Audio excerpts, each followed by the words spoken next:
gotta get through the obligatory advertisements. Are you Right. recording? We are live. Alright, here we are. Alright, good evening everybody. Nice to have you guys with us. Usually on my channel, we like to talk about very casual and very easy topics on this when we do these virtual tour episodes or these webinar episodes, and I know that's what you guys usually like to see from us, but tonight we're going to do something a little different. We're coming up on the 57th anniversary of the voting rights marches in central Alabama that took place more or less along the U.S. Highway 80 corridor between Selma and Montgomery. And I'm here tonight to help give a presentation about that historic trail, some of the events that led to this corridor becoming such an important one nationally, and we'll also talk about some of the aftermath of the marches as well. You know me by now. I'm Roadway Wiz. I'm very happy to be joined by my co-producer for tonight's show, Laura. Hi, Laura. Hey, Dan. How's it going? Well, I'm doing okay. When I was down here in January of 2022, this was one of those drives that I really wanted to do, and I immediately thought that it would be a good one for an episode, just because of the historical significance of it. The drive itself, is what it is, but when you consider the historical context and you consider the fallout from this event, it's really a stretch of highway that's worth discussing in general from a historical context. So I'm glad that you're here to help me out with this. Thanks, Dan, and I'm really honored that you asked me to help co-produce this presentation because you know that I'm really interested in history and civil rights history, and there is so much of it that, it's amazing how so much of the roads we cover on this channel, right? We cover them because they're pretty, because, they're scenic. Like, oh, look at the pretty mountains. But this is a whole different, there is some really deep and important things that happened on this road. Would you mind giving our viewers a little bit of a background of your story and why this is a topic that means a lot to you? Sure. I guess long story short, my background is in city and regional planning. I received my master's degree from Morgan State University in 2017. And Morgan State University is a historically black university. And so I hold a lot of reverence for black history and the fight that black folks went through in order to have the same basic rights as white people. And I have another interesting little connection that I'll share a little bit later in the presentation too. And I know that's something that I didn't know about you until very recently, as we were going to put this presentation together. We've got a lot to cover in this show, so let's get right into it. We will be showing the full length of the Selma to Montgomery National Historic Trail in video format in a little while, but I think it's important to give you guys a little bit of an introduction into what exactly you're going to be seeing on screen and to provide you with a little bit of background information. Yeah, so basically, as we already kind of alluded to, the Selma to Montgomery National Historic Trail commemorates the 54-mile route of the 1965 march from Selma to Alabama to Montgomery, Alabama, in support of the Voting Rights Act. So, to designate this as a historic trail, it was introduced to Congress in 1993 by Congressman John Lewis, who was at the Selma marches. We'll talk a bit more about his role a bit later. But basically, while they're trying to build momentum in Congress to get this passed, The state of Alabama designated Highway 80 as a state scenic highway in 1995. Governor Fob James did that. And then early in 1996, in January, Federal Highway Administration designated it as an all-American road. And then that November is when Congress authorized it, and it became and passed legislation, and it became part of the National Park System. So it begins at the Brown Chapel AME Church in Selma, crosses the Edmund Pettus Bridge, follows US 80, and ends at the state capitol in Montgomery. And the journey itself took 5 days.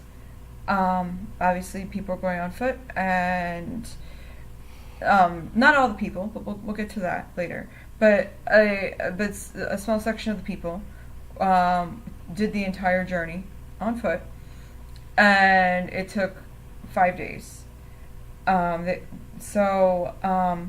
Something else worth noting is if you were to go down to visit this trail, there is the Loundes Interpretive Center, and that was constructed by Alabama's DOT, but then that was transferred to the National Park Service in 2009. While I haven't been there, what I've seen of what is information and things are covered there is really good, and when I get down there, I definitely want to check that out. Absolutely, yeah. So you'll notice when they designated the historic trail, they came up with this really interesting shield design, which you can see at the upper right of this slide. The byway, or the trail itself, is very well signed, although this is an interesting example of a byway that is only signed in one direction.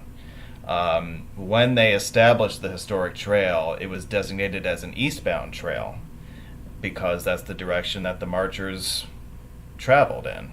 This was Selma to Montgomery, so from west to east. National Park Service maps will take you out to Selma in the westbound direction, but they won't really be following the historic byway, because obviously the westbound trail that we're about to travel doesn't have any historical significance. It was only in the eastbound direction that folks were moving in. So it's not unprecedented that a national historic route of any kind would be unidirectional, if you will. There are other examples of it. I won't bore you with the details, but that's a little bit of a unique, facet of this particular highway. Yeah. So I'm going to give some background to why Selma, and why Selma to Montgomery. Basically, that background begins in 1983. So Selma, kind of was part of what two activists, Diane Nash and James Bevel, they were actually married to each other at the time, but they proposed the Alabama Project for voting rights after the Birmingham bombing of the 16th Street Baptist Church killed 4 young girls. Their idea was to build and train a nonviolent army of 20 to 40,000 people to engage in civil disobedience, so blocking roads, airports, government buildings, to demand the removal of Alabama Governor Wallace and the immediate registration of every Alabama citizen aged 21 and over. And basically, some activist groups were on board, but Dr. King and some of the other major groups were not. So the idea just kind of sat on the shelf for a bit. Then the Civil Rights Act was passed on July 2nd, 1964. After it's passed, Representative John Lewis on July 6th led 50 black citizens to the courthouse to register them to vote, and Sheriff Clark arrested them, and then 3 days later, Judge Hare issues an injunction that basically makes it illegal to talk to more than 2 people at a time about voter registration or civil rights in Selma. So even as these different acts were passed, there was still, white supremacists were immediately fighting back to, oh, you passed this law, well, we're going to, circumvent that, and we're not going to enforce it. And so, basically, sure, yes, the Civil Rights Act passed, but there was still, all this resistance. And we needed national legislation to eliminate things like literacy tests and to eliminate these, county registrar powers that were, keeping, black residents from being able to register to vote. Because that was all being done on the state level. Yes. Right, so there needed to be a federal umbrella policy, on that sort of thing. That also would need federal oversight. Oh, yeah. In those areas, yeah. Exactly, because without the enforcement, unfortunately, this stuff wasn't gonna happen. Right. So basically, the Dallas County Voters League was and we'll talk a little more about them too. But they were the local group that had been working for a couple years to get people to register to vote. They invited the Southern Christian Leadership Conference, which is the group that Martin Luther King Jr. was the head of. And they decided at that point to make the Dallas County Voters League the SCLS affiliate in Selma, and that they were going to, commit to a huge voting rights campaign in Alabama. And, starting in Selma and then expanding into the rural Black Belt counties. So the Black Belt are, so in reference to this presentation, we're talking specifically about the Alabama Black Belt. But the Black Belt are counties that go, pretty much across the South where slavery was predominant and where, black residents outnumbered white residents. So these were the counties where you saw this mismatch of 100% or almost 100% of the registered voters were white, despite the fact that the huge percentage of the population was black. Yeah. You will occasionally hear the Black Belt referenced, even today. I think it was brought up occasionally during the last census. The Black Belt is still a significantly populated area for African Americans. It's also a very culturally significant area because, as Laura was alluding to, this was one of the hearts of, slavery and the plantation-based economy of, the southern states and then the Confederate states, and then the sharecropping economy that popped up after the war to replace it. And I think that those areas have always kind of been steps behind the rest of the country as far as assimilation into, equality and economic opportunity and things like that. Yes. Yeah. So we missed a point on the last slide that I'll do very briefly. Oh, I'm sorry. I didn't really miss it. But basically just that they decided to start these protests at the beginning of 1965. So they set the date as being January 2nd. And I'll go into further detail later. We have to have something to talk about while we're doing the drive. But basically, there were a lot of things that happened between January 2nd, 1965, and when ultimately the first Selma March happened 2 months later. So lots of different protests, lots of different things that happened. But to, talk about the most important unfortunate thing that happened. Yeah, I think that there's one particular event that is really seen as the single event that really set off this entire chain of events that led to these marches, and that was the murder of activist and deacon Jimmy Lee Jackson in Marion, Alabama on February 18th. This was a peaceful protest that he was a part of. I believe he had actually gone to seek refuge inside a building of some sort. You'll have to correct my memory on that if I'm wrong. He may have also been protecting his mother at the time. Yes and yes. Yeah. So he, the building that he and his family had sought for refuge in was the nearby Max Cafe. Long story short, another activist, his name was James Orange, was arrested in Marion for, quote unquote, contributing to the delinquency of minors. Basically said delinquency. Big eye roll to that. Right, yeah. Because basically the delinquency was, how dare he tell minors that it was okay to sing, music, freedom songs, outside of like the courthouse and the jail. How dare he, encourage students that they go out and protest. So, and that's a theme that happened, is basically just throwing people in jail for the most ridiculous and obscene things. And throwing them in jail for being black. Well, yes, that's exactly what. If you want to get it down to a nutshell, right? That's exactly what it was. But yeah, so basically, James was arrested, and there was a short night protest planned from a local church to the jail, and the state troopers and posse men got violent. Broke cameras, started hitting people literally over the head, and that violence basically broke out. How the violence started was it broke out after Reverend, forgive me, I don't know how to say his name, Dobyns, Dobynes. He basically kneeled on the ground and then began to pray, and that was when the troopers and the possemen started attacking. That's when Jimmy Lee Jackson and his family and others ran for refuge in the Max Cafe. When he motioned to protect his mother, he was thrown against the cigarette machine and shot twice point blank in the stomach.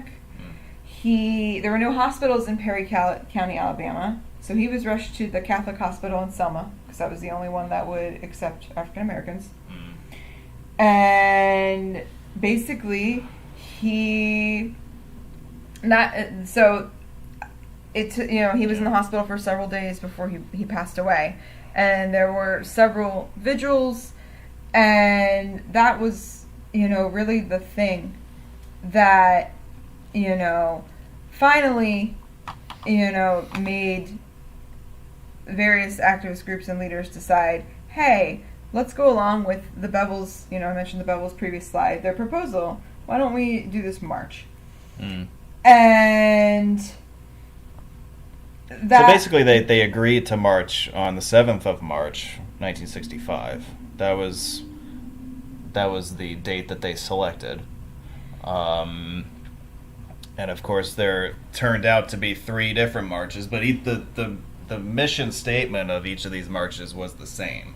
It was to go from Selma to Montgomery to protest treatment of African Americans during the voting rights period that we've been describing here. Yes, although what's interesting about the first 2 marches, so the first one, Bloody Sunday, they hadn't really planned out the full logistics of that march, because they unfortunately did not expect that they would make it out of Selma. And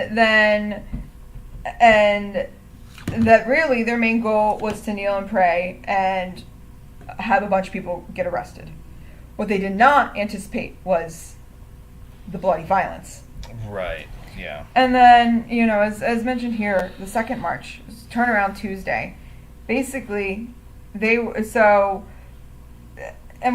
go into the debate about this in a little bit, but long story short, the leaders who were in the know of what was going on knew that they could not go past the county line because of a temporary injunction against them by federal judge Frank Johnson. And Frank Johnson was one of the few white Southern sympathizers in the judicial system.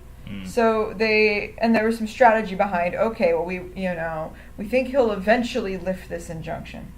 So we don't really want to piss him off. Okay. But people are going to want to march. So we really should do it anyway. And so then some events happened after that march that ultimately led to the planning of what was the third and successful march to Montgomery. Let's meet some of the key players. And there's a lot of them. Yeah, there are a lot of them. We're going to try the best we can to summarize the most important of them. I think we have all of them on the screen here. Yeah. The thing that jumps out to me is that pretty much this list is a list of, it's like a who's who of the civil rights movement. Pretty much anybody with any kind of clout or standing descended on Selma at some point during this period. Most prominently, Martin Luther King was there. John Lewis, who would of course become famous in Congress for many years afterwards. Those are just a couple of the names. Hosea Williams as well. Right, he wanted a Nobel Peace Prize. Yeah, I mean, so there's a lot of, talent, for lack of a better term, on this list, as far as, people who were advocating for civil rights and things like that. Definitely. And so I'll try and do my best to, briefly talk about, some of these people I'm going to talk about as a group, and some of them maybe like a key thing to remember about them, right? Mm-hmm. So the Dallas County Voters League, that was the local group so Selma was located in Dallas County. Right. Selma was, I believe, the largest community in Dallas County. It was the county seat. Yes. I think it still is today. Yeah. But, so that's what we're talking about with Dallas County. That's where Selma is. Yep. Right. So basically, the DCVL was founded in the 1920s by a local NAACP rep, who was later replaced by Sam Boynton, who is Amelia Boynton's husband. Basically, after Sam Boynton's death, Amelia and the seven other people on this list revived the group. They were called the Courageous Eight, and they basically formed a steering committee to run this group. So Frederick D. Reese, he was the president at the time. Amelia Boynton, she was basically, her home was the center for all the strategy sessions. And unfortunately, she was beat up pretty badly on Bloody Sunday. Right, yeah. And she actually ended up running for Congress in 1964. And she was the first African-American woman to run. And she ended up receiving 10% of the vote, which is pretty remarkable, considering that how much voter rights were suppressed. Right, yeah. Another notable person on this list, Marie Foster. She basically taught people how to pass the tests. She was one of only two women to complete the entire march, and she's considered one of the mother of the voting rights movement. Other notable members: Annie Lee Cooper. She, so these were seen as nonviolent protests. She was the one person who got away with a bit of violence. So basically, in self-defense, at one point, she hit Sheriff Clark in the jaw. Ooh. Yeah, but he deserved it. It's okay then. All right. It's okay. Yep. J.L. Chestnut Jr., he was the only black attorney in Selma. So he represented a lot of folks that were, that were fighting for voting rights. Reverend Joseph L. Wagner, he was a white Lutheran pastor from Birmingham. And he was, one of the few, he was one of the only white pastors to get involved on this level, where he was involved in the actual activism level, partially, and because obviously other people were involved, other people came to the march, but he was the one, he was the most active of them. So the Southern Leadership Conference was founded Southern Christian Leadership Conference was founded in 1957 by Reverend Dr. Martin Luther King, as well as a group of many other black ministers. They advocated for boycotts and other nonviolent protests. Their mission was very social political, which involved churches with political activism. James Bevel, he was the director, and him and his wife Diane Nash were the ones that came up with the initial idea for the march.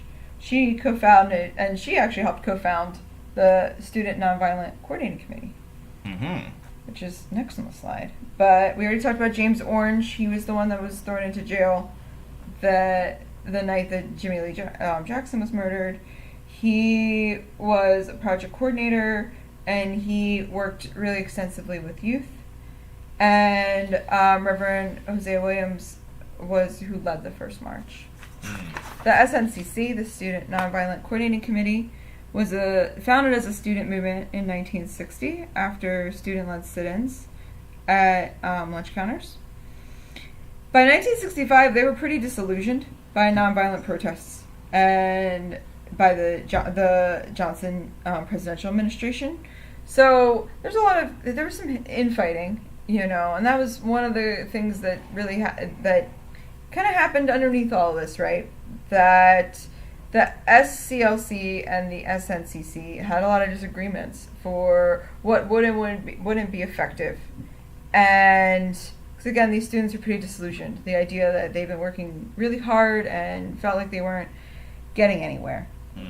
But notable members included Representative John Lewis, and who led the first march. James Foreman, who was the executive secretary.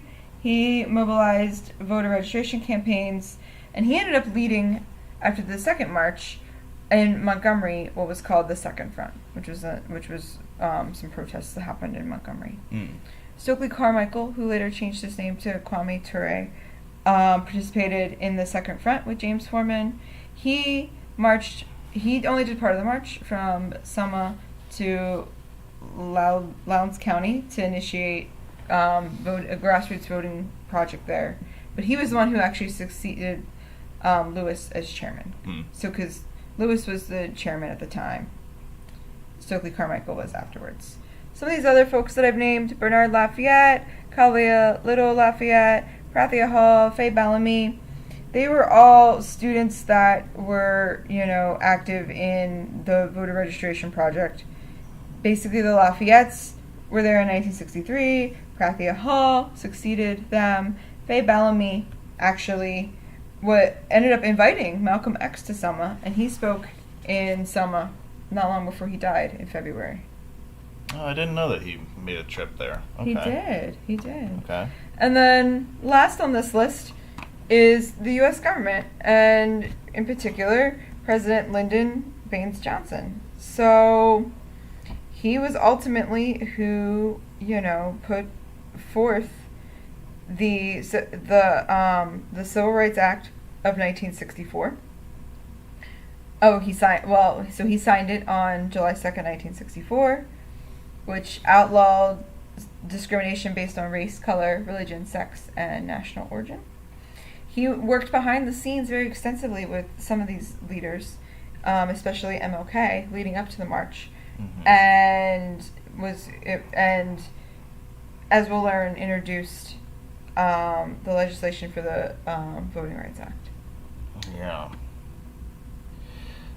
Well, we can't really talk about this event without also giving you a little bit of an introduction to some of the people who were on the other side of the fence, other side of the ledger here, people who were fighting to keep the status quo in Alabama and in other parts of the country. Led primarily by the then governor of Alabama, George Wallace, who was in 1965 in the midst of his first term in office. He won an election in 1963.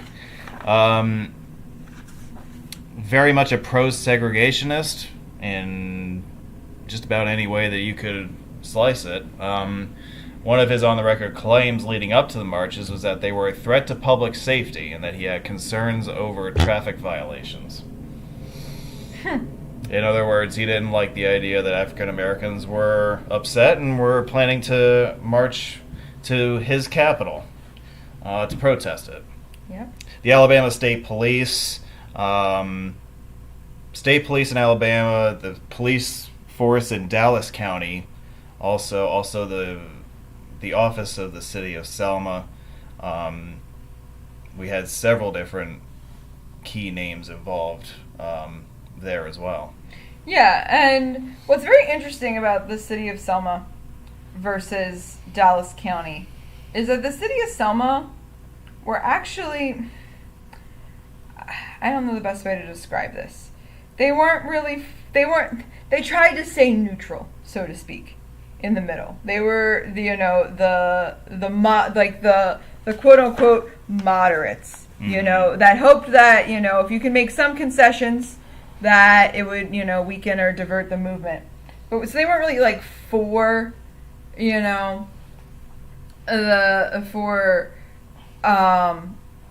voting rights, but they weren't really, but they also had, an axe to grind with Dallas County.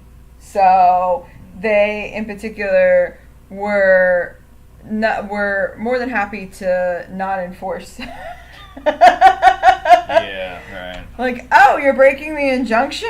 Oh, oops. that there's, yeah. So it was, they kind of, stepped out of the way a bit. Mm.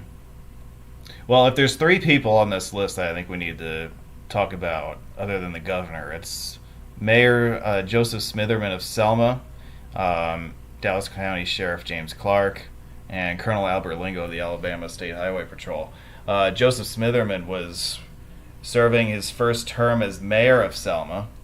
As you'll hear later, he went on to serve for quite a long time in that capacity.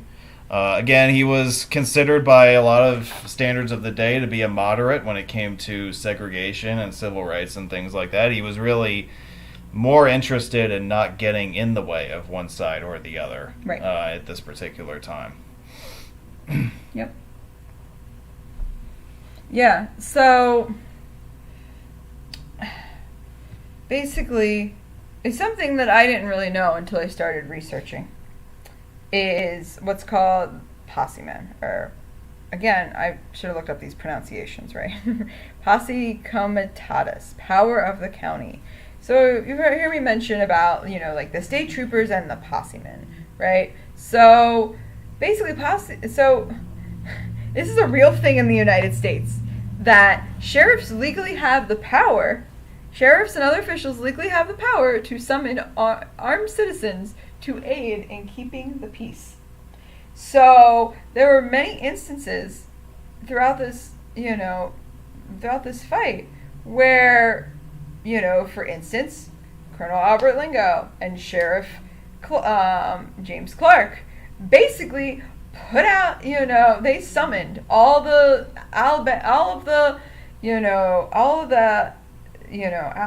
males 21 and over that could come and basically, aid in keeping the peace, aka beating people over the head.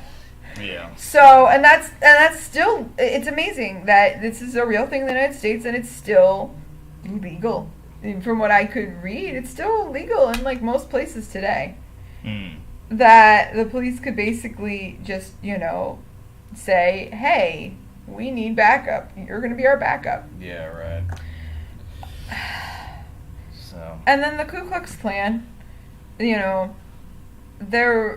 so 4 particular people that I mentioned here are the ones who were, involved in the murder of Reverend James Reeb,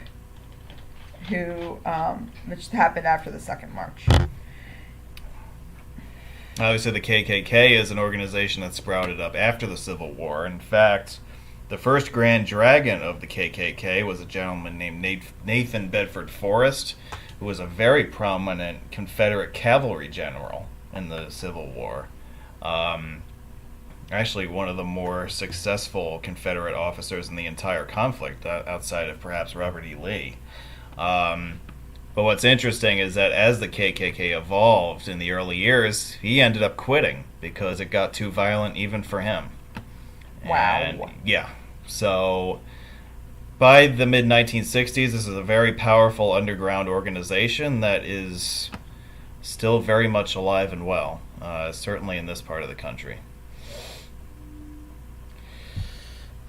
A lot of the time when you see pictures or you see, I don't know if there's really, I guess there is video footage out there, I'm sure there is somewhere, right, of the march. You may see references to the Edmund Pettus Bridge, but you may not know a whole lot about the bridge itself. This is a very modest structure. It crosses the Alabama River at downtown Selma. It's part of the U.S. Route 80 corridor, which is significant in this part of Alabama because in 1965 or so, there really was only one good way to get from the state capital, Montgomery, to the western part of the state, like from Selma on westward towards Mississippi, and that was along what was then known as the Jefferson Davis Highway, which in this area was signed as part of U.S. Route 80. This bridge was built in 1940. It's got a very interesting hybrid structural steel and reinforced concrete design to it. You can see how the main arch is a steel structure. Most of the rest of the bridge is reinforced concrete. It's a very interesting looking bridge. It's named for Edmund Pettis, who was a Confederate officer in the Civil War. I believe he rose to the rank of brigadier general at one point. He served mainly in the Western Theater, so he did not really deal much with where most of the heavy fighting was. But after the war, he became a senator from Alabama, and he was also very active in the KKK. In the early years, he rose to the rank of Grand Dragon, in fact, soon thereafter. And the bridge is, of course, named in his honor. This is a very interesting bridge. You know, from an engineering standpoint, I like it a lot. When you look at bridges, usually when you have a main span, the crest and the vertical curve of the structure occurs at the center of the main span. But that's not actually what happens on this bridge. This bridge is a bit lopsided. The high point of the bridge is actually over land. As you look at these pictures from Selma, you can see how the high point is actually on the shore across the river. And that has something to do with how they had to descend the approach into the city itself. They couldn't have a high viaduct going right across town like that. So they wanted the Selma approach to come in straight to the street level. So that resulted in building a bridge that has that hump to it, but the hump is actually offset a little bit in order to accommodate that constraint. I would say that this is probably the single most famous view of this bridge. You can see the lettering Edmund Pettus Bridge at the gateways to each arch. Many famous photographs from the Selma marches from 1965 do have this structure in the background somewhere, and this is where it comes from. One of the great landmarks, I would say, of the civil rights movement, now that we look back at it in retrospect. In a way, it's sort of a hallowed ground of the movement, you could argue. Yeah. It's a very significant place. Whew, yeah, it is. So basically, as we mentioned, there were 3 attempts at marching to Montgomery. Also, as I previously mentioned, there was, when they were planning the first march, they didn't really think that they would make it out of Selma. They thought that, the plan was to basically kneel and pray, and that they would get arrested and then, fill the jails. But instead, what happened was Bloody Sunday. That once the 525 to 600 marchers that were led by John Lewis and Reverend Williams, once they, passed over the county line, they encountered a wall of state troopers. Governor Wallace so basically, sorry, I'm mixing up in my notes. So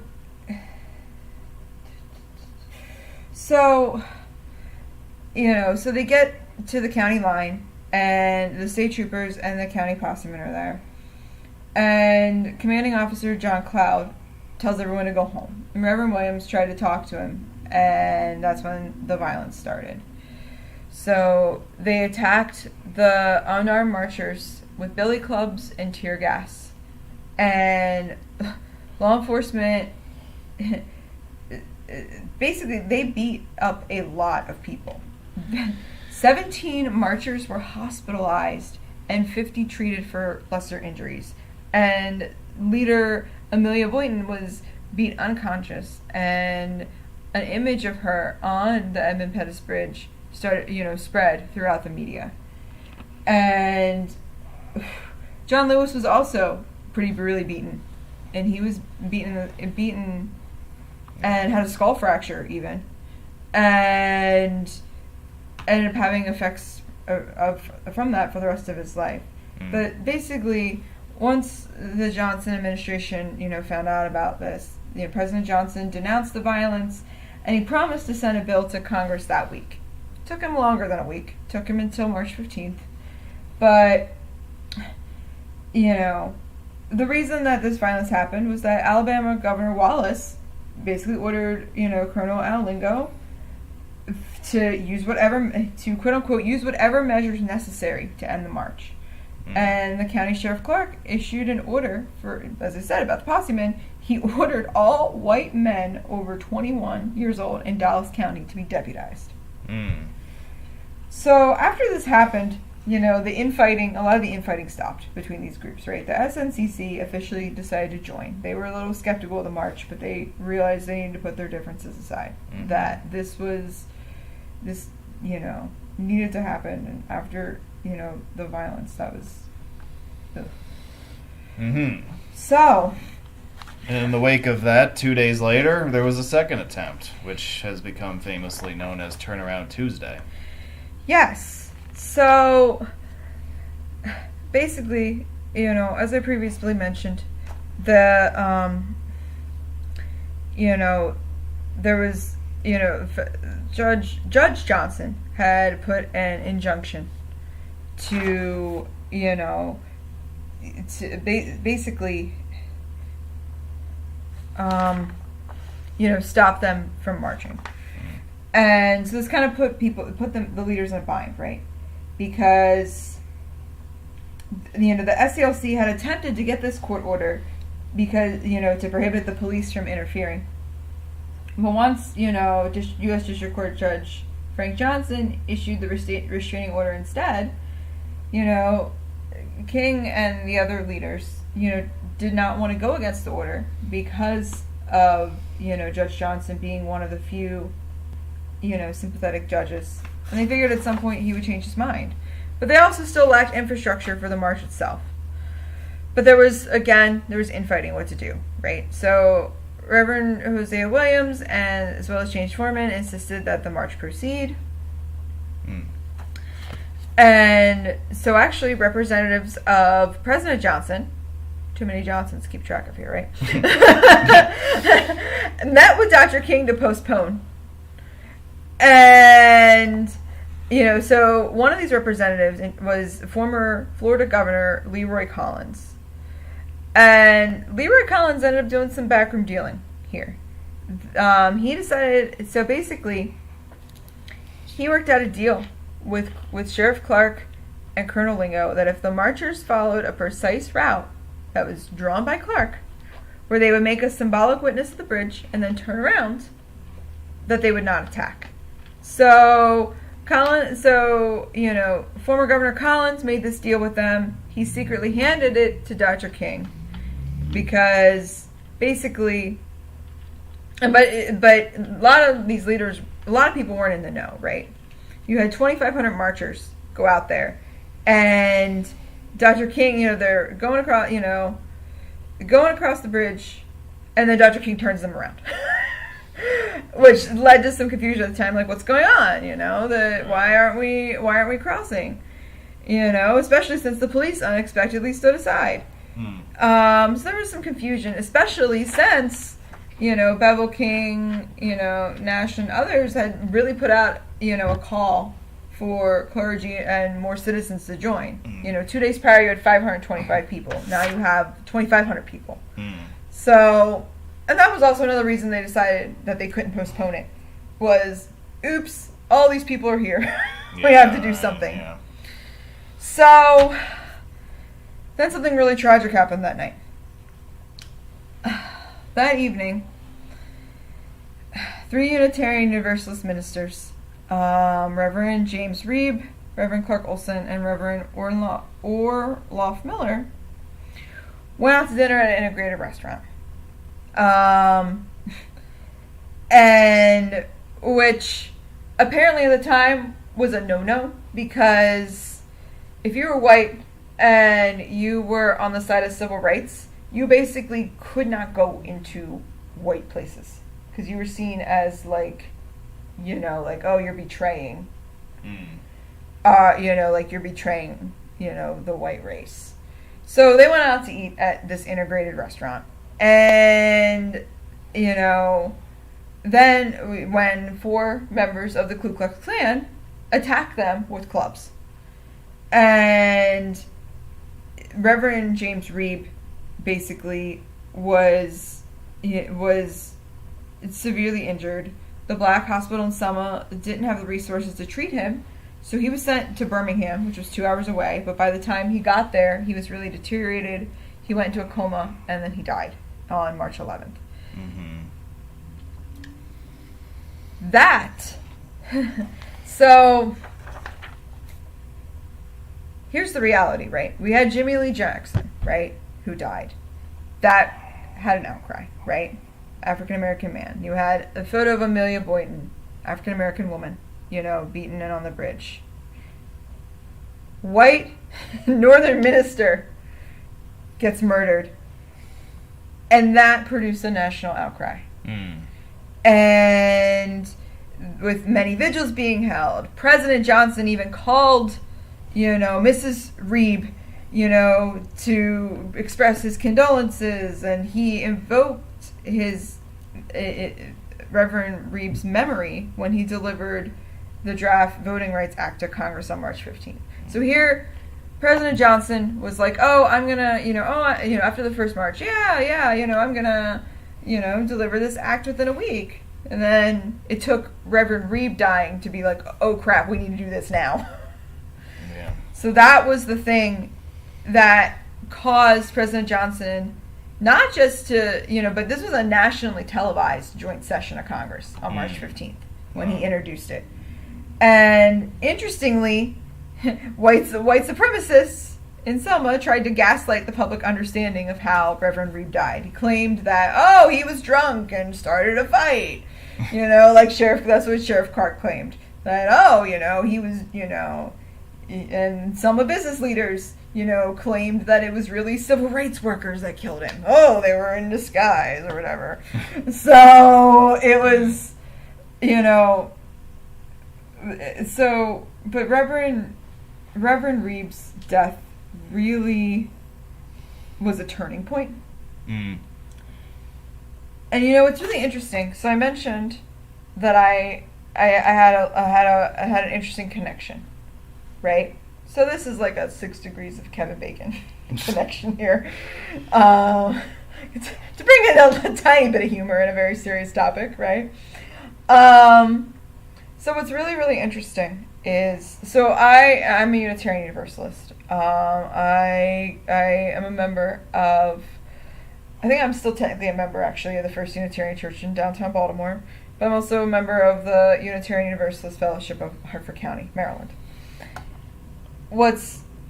So when I was at the Baltimore church, there was a gentleman who was a longtime member. He was Reverend Charles Blackburn. Interestingly, in 1965, he was the Reverend of the Huntsville, Alabama Unitarian Universalist Church.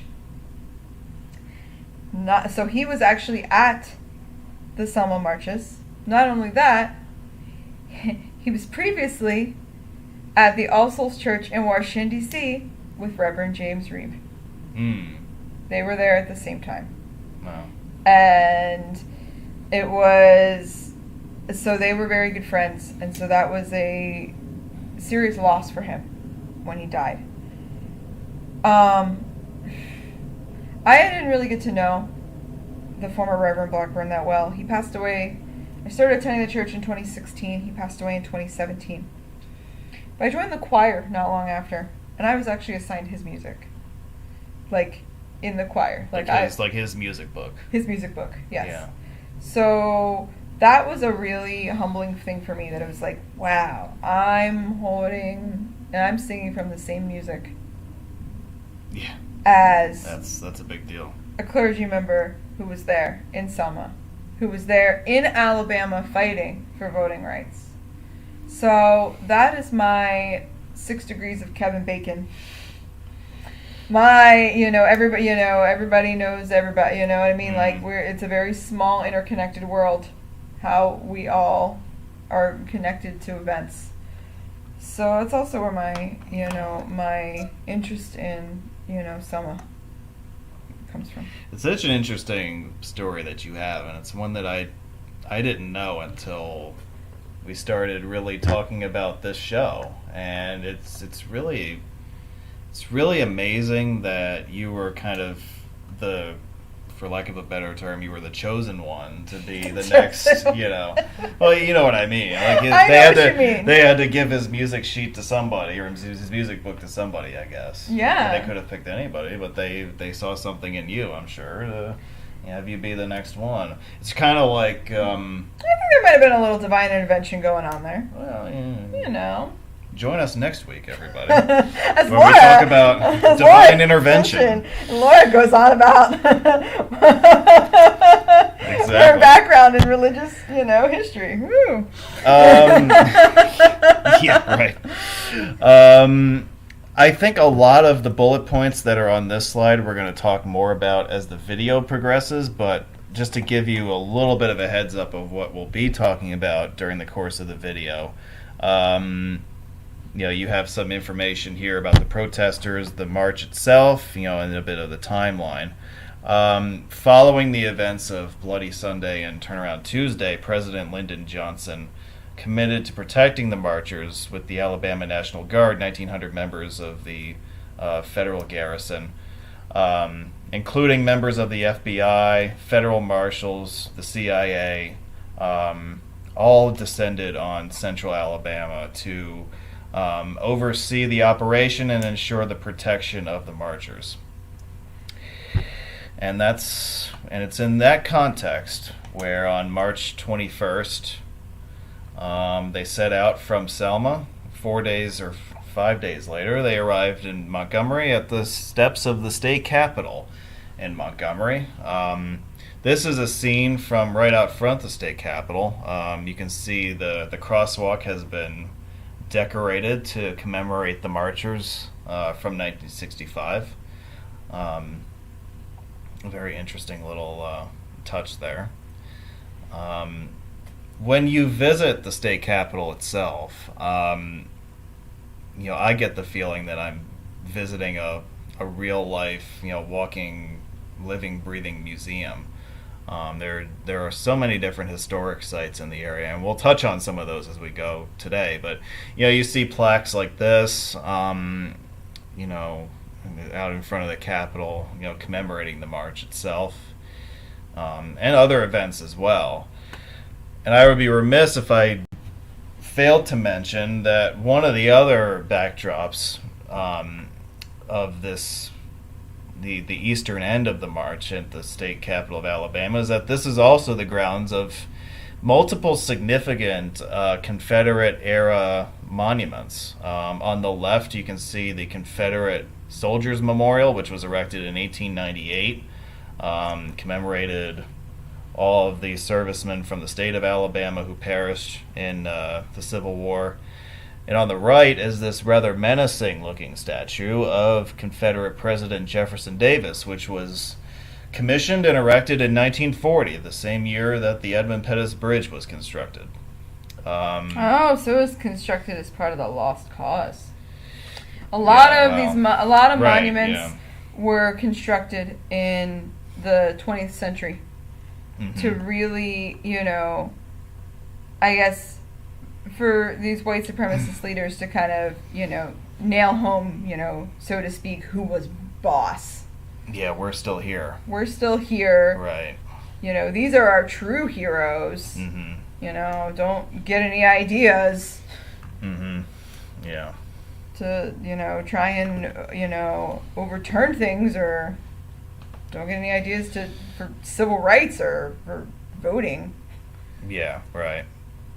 Martin Luther King gave his speech here on the steps of the Alabama Capitol. I am correct about that, right?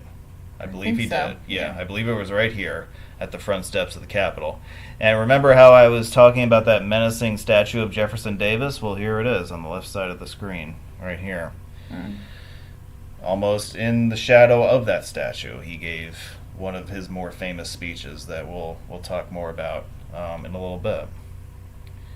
So it's in that context that we've outlined for you that the March the 21st through the 25th, 1965 took place. It was about 54 miles in all. We're going to now experience it in full. The video is about an hour in duration between the Brown Chapel Church in Selma and the steps of the Alabama Capitol in Montgomery.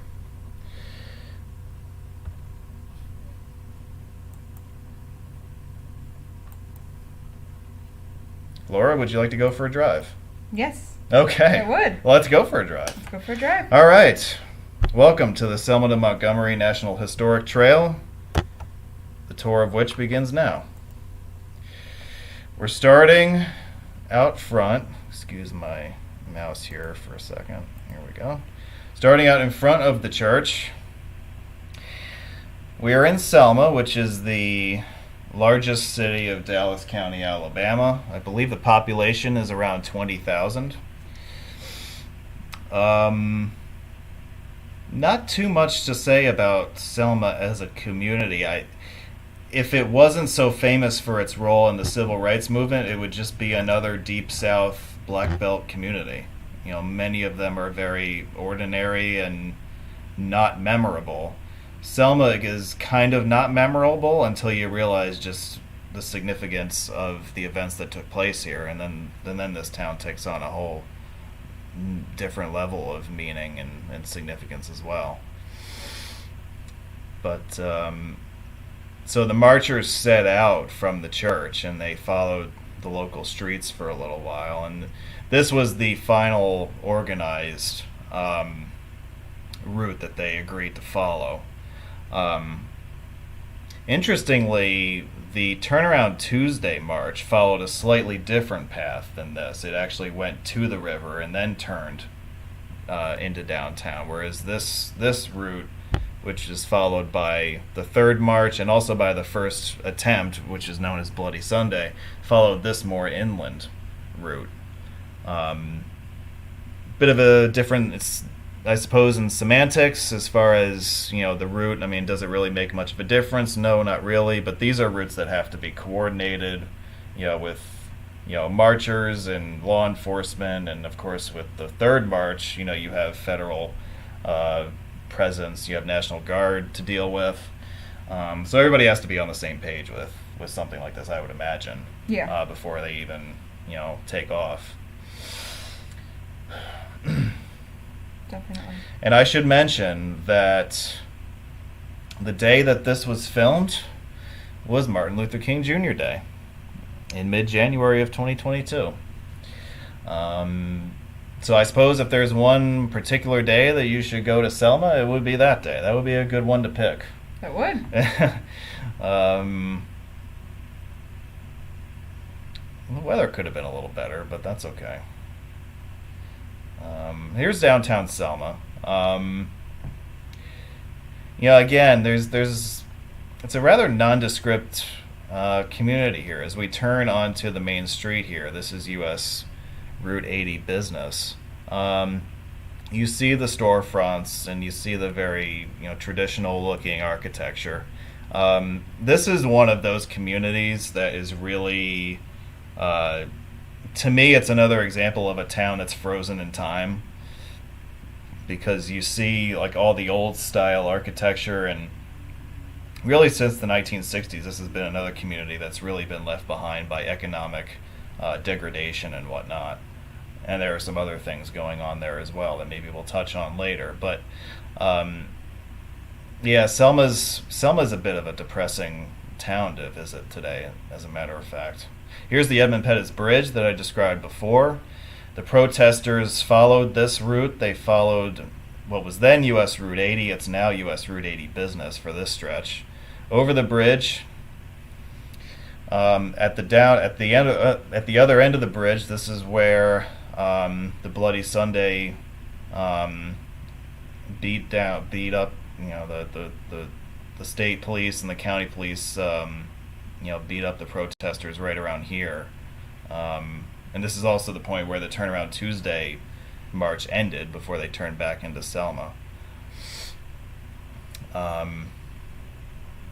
One of the things that you're going to really come to appreciate, I hope, after watching this video is just how long of a drive this is. I mean, we could say that it is about an hour or so of a drive, which doesn't really sound like much. I mean, we drive on trips that take about an hour anyway. We do it quite often, but we don't think about, what kind of a distance that is. I mean, 55 miles doesn't sound like a whole lot, but, maybe you can imagine the kind of, energy and effort that it would take to walk that.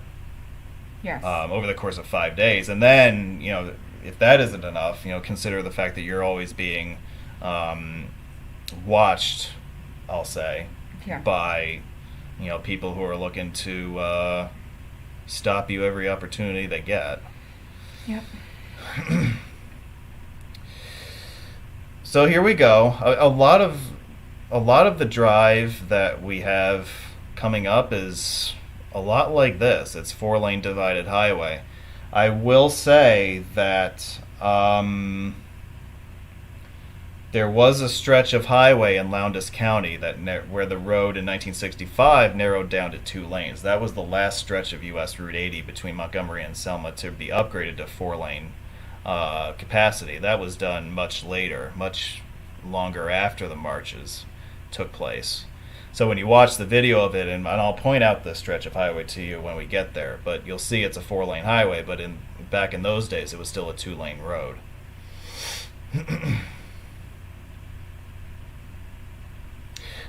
Would you like to talk for a second about I-14?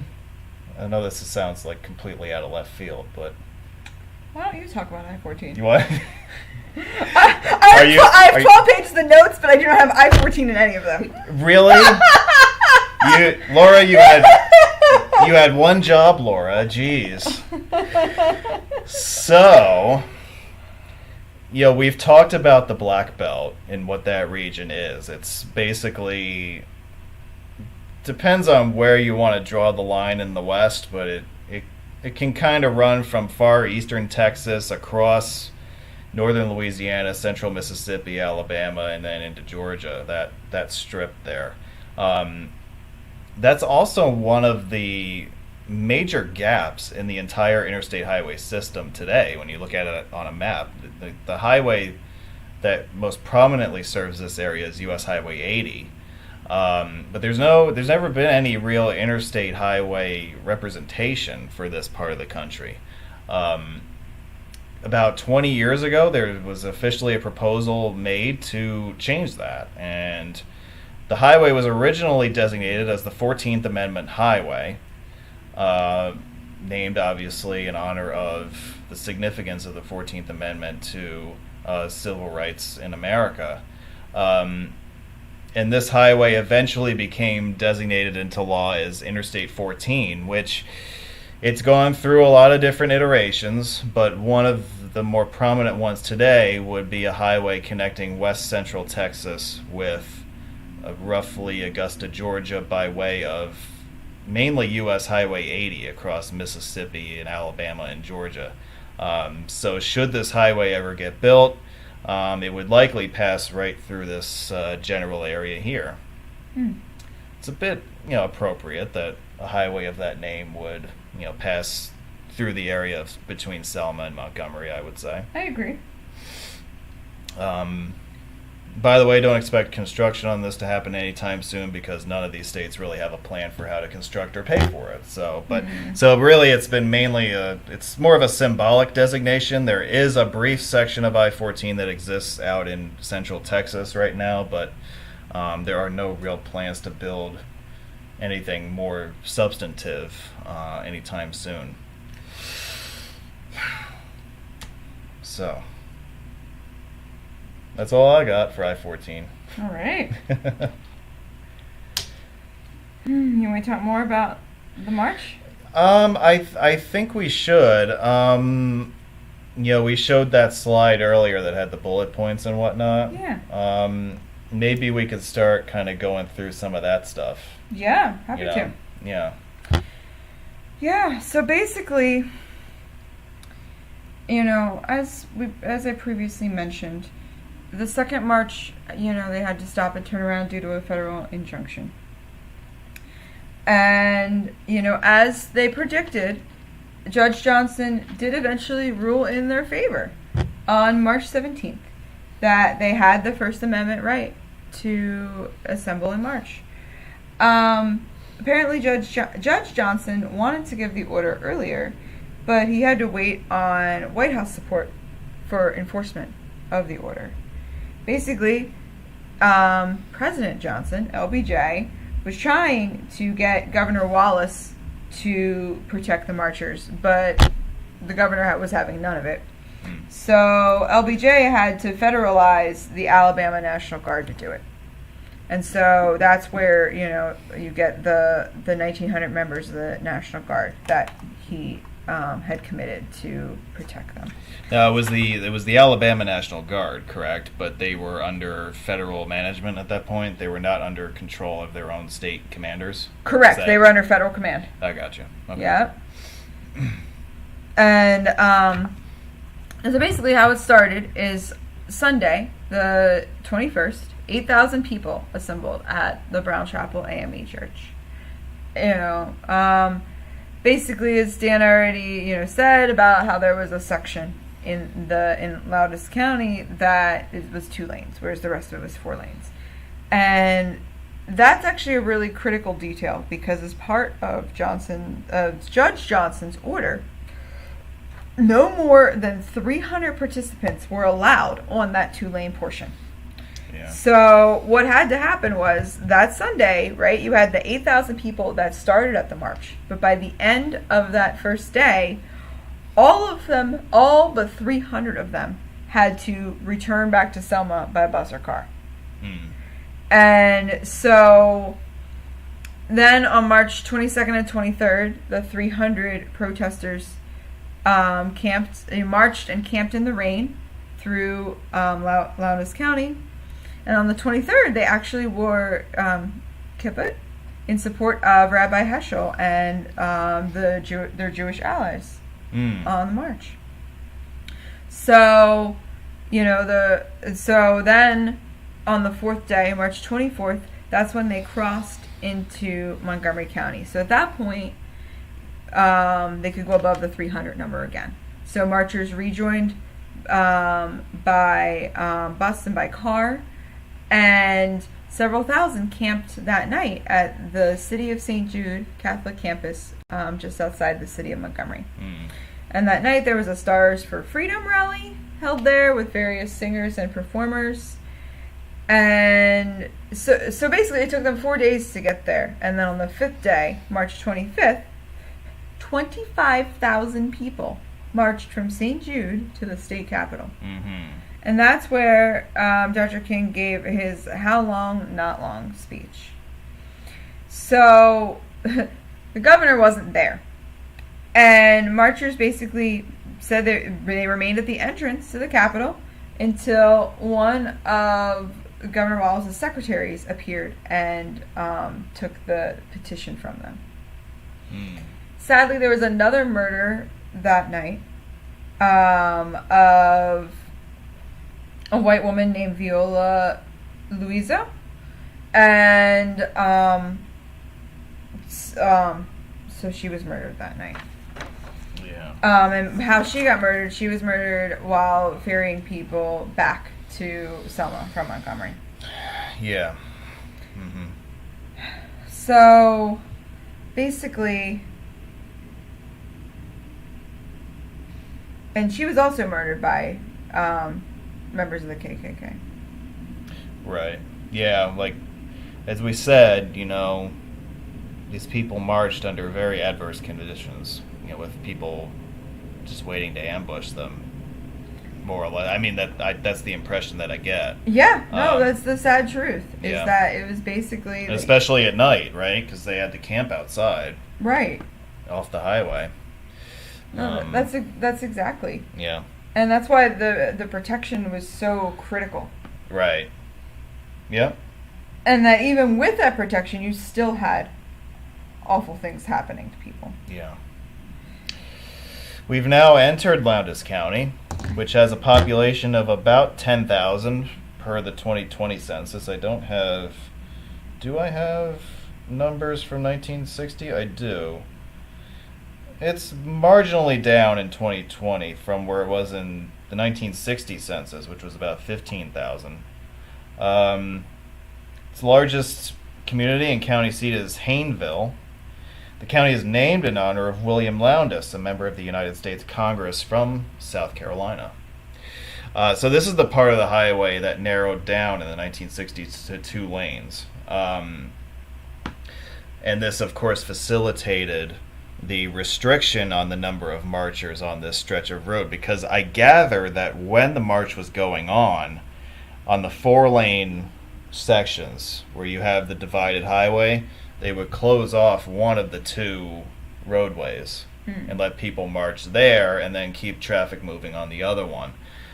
In a 2-lane situation like you had in the mid-1960s, that wasn't possible here. And so they had to pretty much negotiate a way for a percentage of marchers to be allowed to continue while also allowing the road to be kept open. Because as I said before, in the mid-1960s and even today, this highway, US Route 80, is one of the critical highways for traffic in central and western Alabama.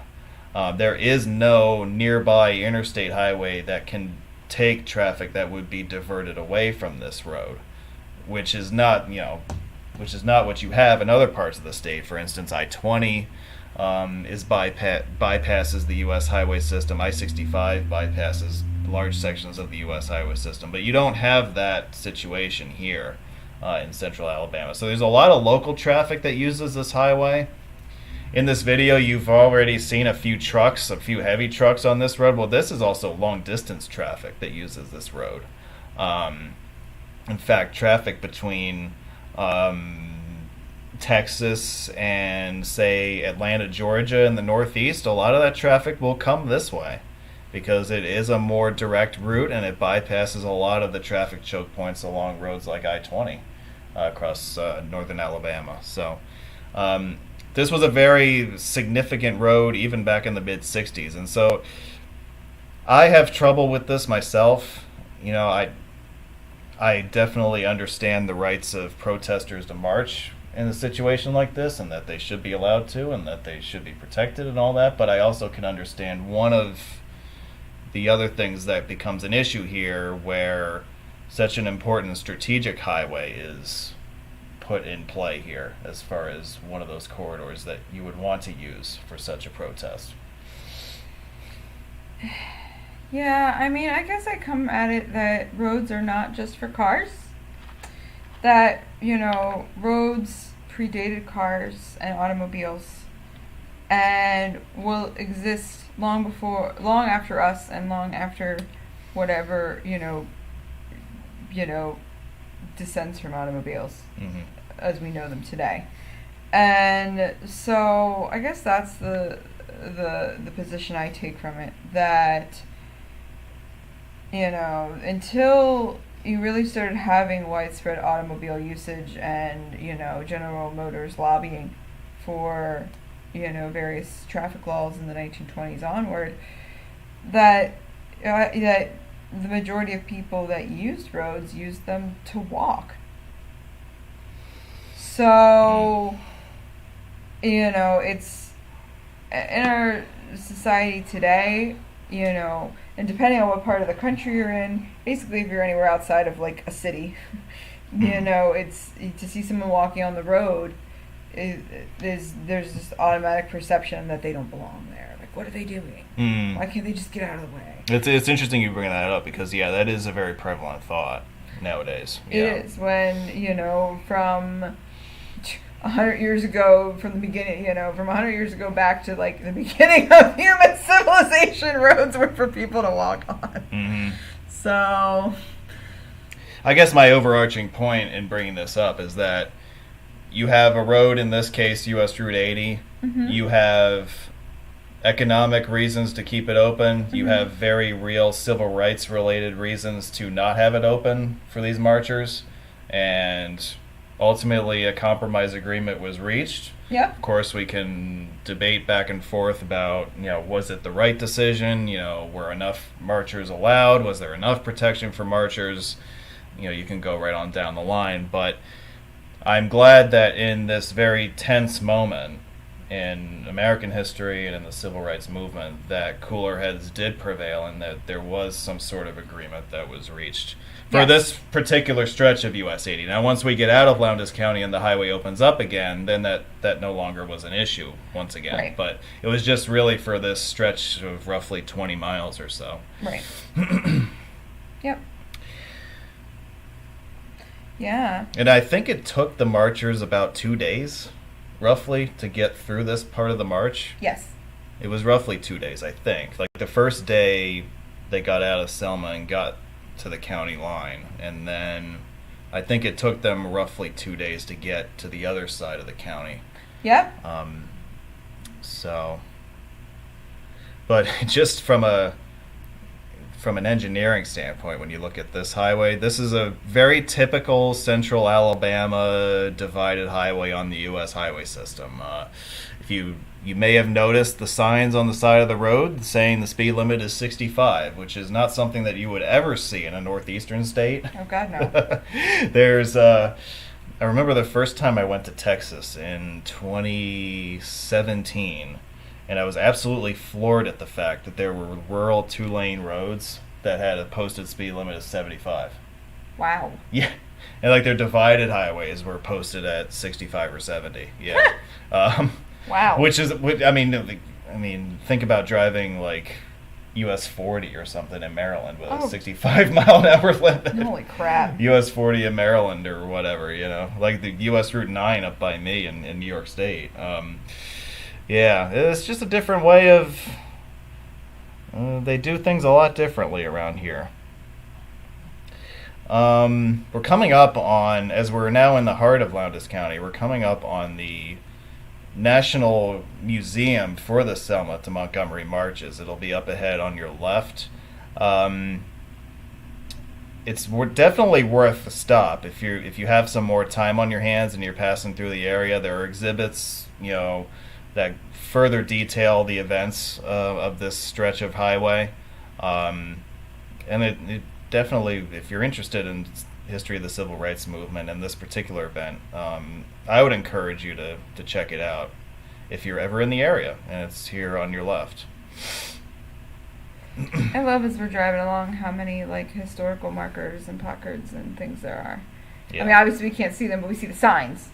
Right, yeah. I believe there are designated historic sites for each of the campsites at the end of each of the days. I guess they've camped for 4 nights, right? 21, 22, 23, and 24. Yep. Yeah. So there were 4 nights that they spent on the side of the road and designated areas for, where people would set up tents and whatnot, and that's where they slept for the night.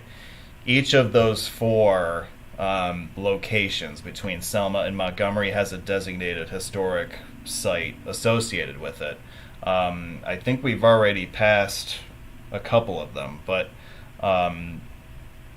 those have additional, plaques and information about, specific, maybe even specific events that took place at those campsites.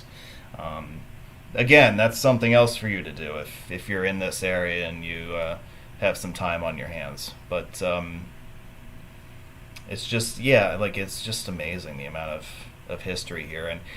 And I'm very happy to see that so much of it has been preserved. Yes. That's refreshing to see.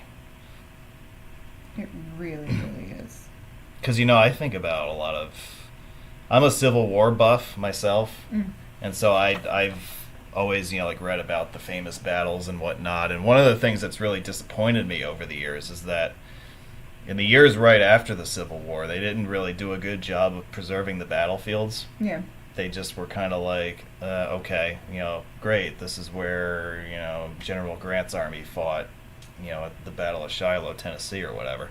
They didn't really know what they had on their hands as far as the historical significance of it. Right. So a lot of these battlefields were really allowed to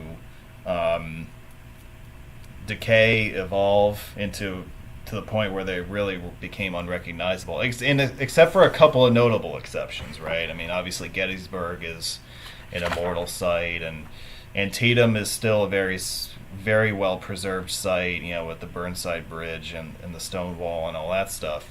But yeah, most of the Civil War battlefields were allowed to, basically disappear from the face of the earth, and it's a real shame.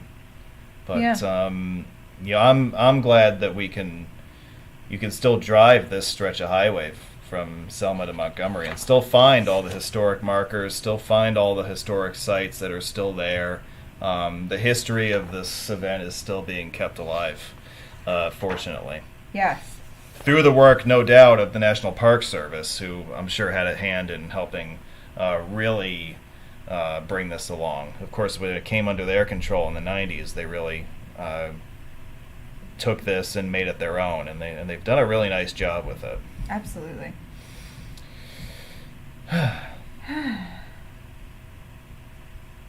Are you getting bored yet of rural 4-lane divided highway? I mean, yeah, it's pretty. There's not a whole. I mean, there's spots where there's not a whole lot other than trees. Although I do find it's very hard for me to get bored, to be perfectly honest with you. Well, that's true. Road geeks are very hard to, make fall asleep when it comes to yes. comes to road trips, right? Indeed. And so I'm just, I'm kind of fascinated looking at how just large, for instance, how large the median is. Just, the... Yeah. I am kind of fascinated by all the trees and fields and stuff on our trip. But yeah, it's very rural out here. Yeah. Oh, this is very typical. Not just of Alabama, but also Georgia, Mississippi, Louisiana, all these states. I mean, this is really what the Deep South looks like, by and large. Yeah. And again, like when you grow up in the northeastern metropolis of New York to Boston to Philadelphia to D.C., there's not a lot of real estate in that stretch that looks like this. No. And if it looks like this, it's full of traffic. Right. So, but even I think about, so I went to undergrad in Virginia. And so in some ways, this kind of, reminds me of 4-lane highways in Virginia, except in Virginia, you still have buildings and houses. And, it's, whereas here it seems like they're few and far between. Mm-hmm. The buildings and houses and so on and so forth. Yeah.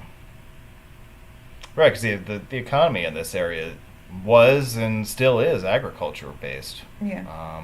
So that's, you don't have a lot of towns of significance out this way. Yeah. I believe, we were talking about, the fact that this was originally a 2-lane road before it was widened. I believe the eastbound lanes were in fact the original lanes, the lanes that we're driving on. Mm. The westbound roadway was added later, and you can kind of tell that one roadway was built to a completely different set of drawings than the other because of the differences in curve radii and vertical curve and sight distance issues. I don't mean to get too technical with you, but there are little nuanced differences that as time has gone on, they've gotten a little better at engineering and designing for, sight distance and speed limits and whatnot.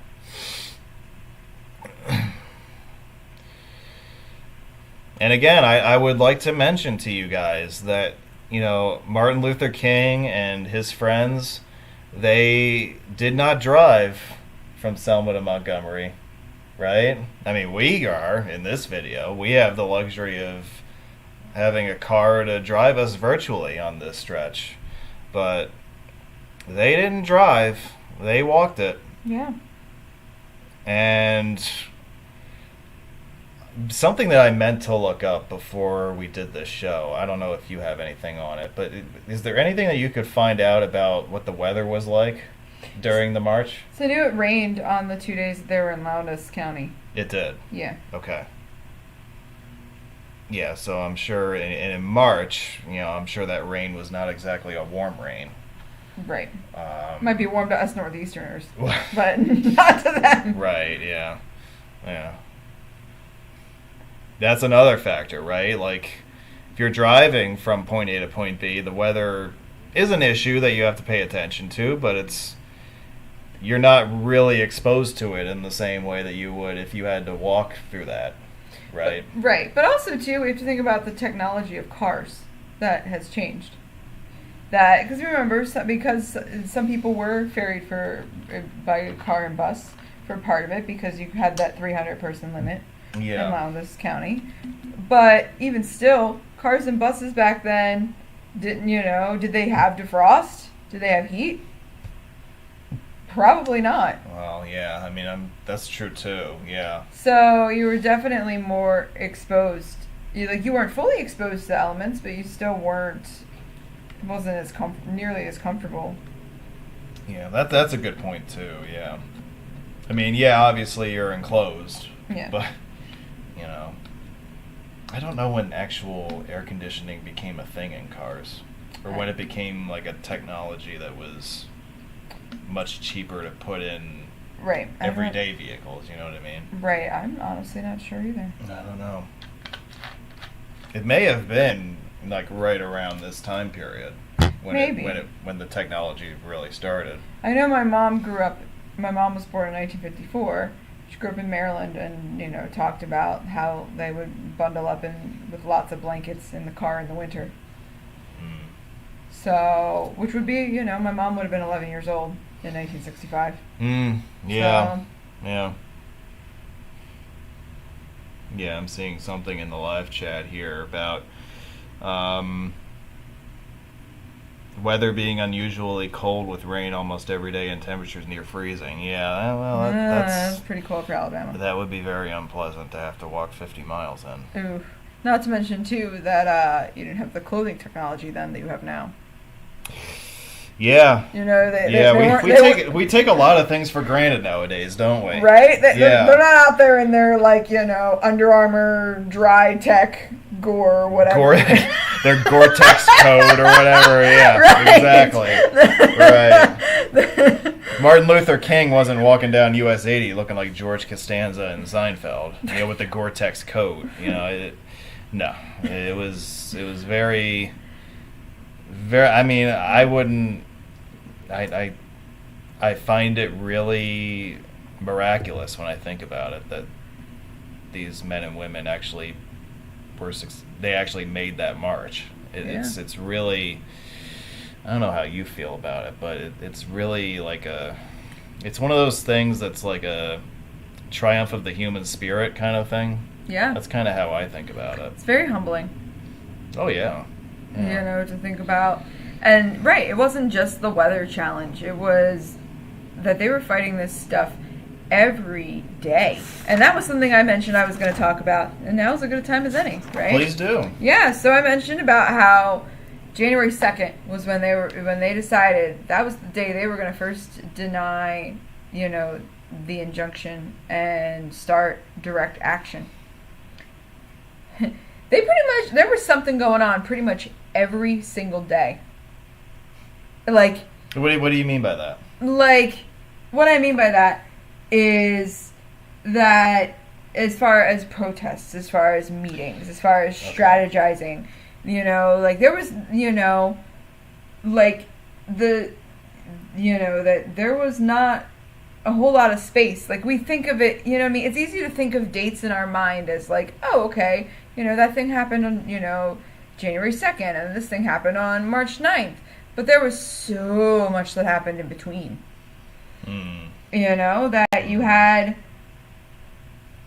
that, so that first meeting on January 2nd at Brown's Chapel, 700 people were there, and nobody was arrested, as Sheriff Clark was out of town, and the Selma officials, were not interested in, in enforcing the injunction.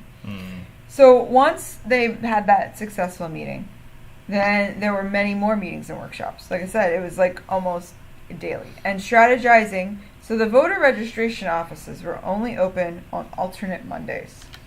So you basically So like twice a month. Twice a month. Yeah. And so you're basically taking this time to strategize and protest in between these Mondays to like figure out, okay, what's our plan of action for the next Monday? So like Monday, January 18th, 300 people marched to the courthouse from Brown Chapel. Chief Baker allows it. They wait all day, but the registrar is quote unquote too busy to allow anyone to apply. Yeah, right. Yeah. So then the next day they return, and many of those people get arrested.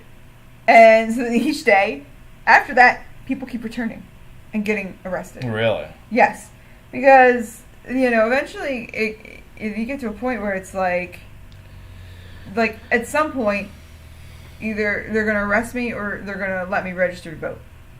That it's completely, ridiculous that you're only allowed 2 days a month, and then when you get to those 2 days, it's like, nope, sorry, we're not going to actually register you. Jeez. So then the next Monday was February 1st, which they called a freedom holiday. So you had lots of arrests, but it was better to be arrested in Selma City than in the county because, again, the officials in Selma were a little more, they were a little more sympathetic. Mm-hmm. What's interesting is MLK gets himself arrested because the hope is that he could write a letter from Selma jail, like the letter from Birmingham jail. And he does, but unfortunately that doesn't, it generates little impact. And at this point, this freedom holiday, enough happens that President Johnson, who's preoccupied with Vietnam at this point. Right, that's kind of another subplot that's going on in the mid-1960s, right? Yeah. But but anyway, these like everyday protests, people, getting arrested on and after these voting days, registration days, eventually, LBJ had to divert some of his attention to Selma. So the Department of Justice orders an end to the literacy test and mandates that there's mandatory processing of at least 100 applications each registration day. Yeah.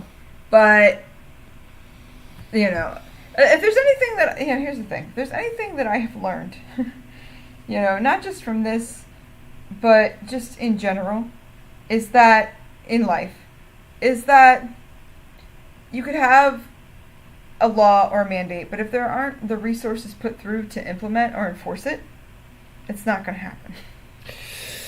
Yeah. And that's sort of the theme here, right? That it's basically like, okay, we'll finally do something, and then we're not going to actually do it. We're going to say we're going to do it, but then we're not going to do it. Right, yeah.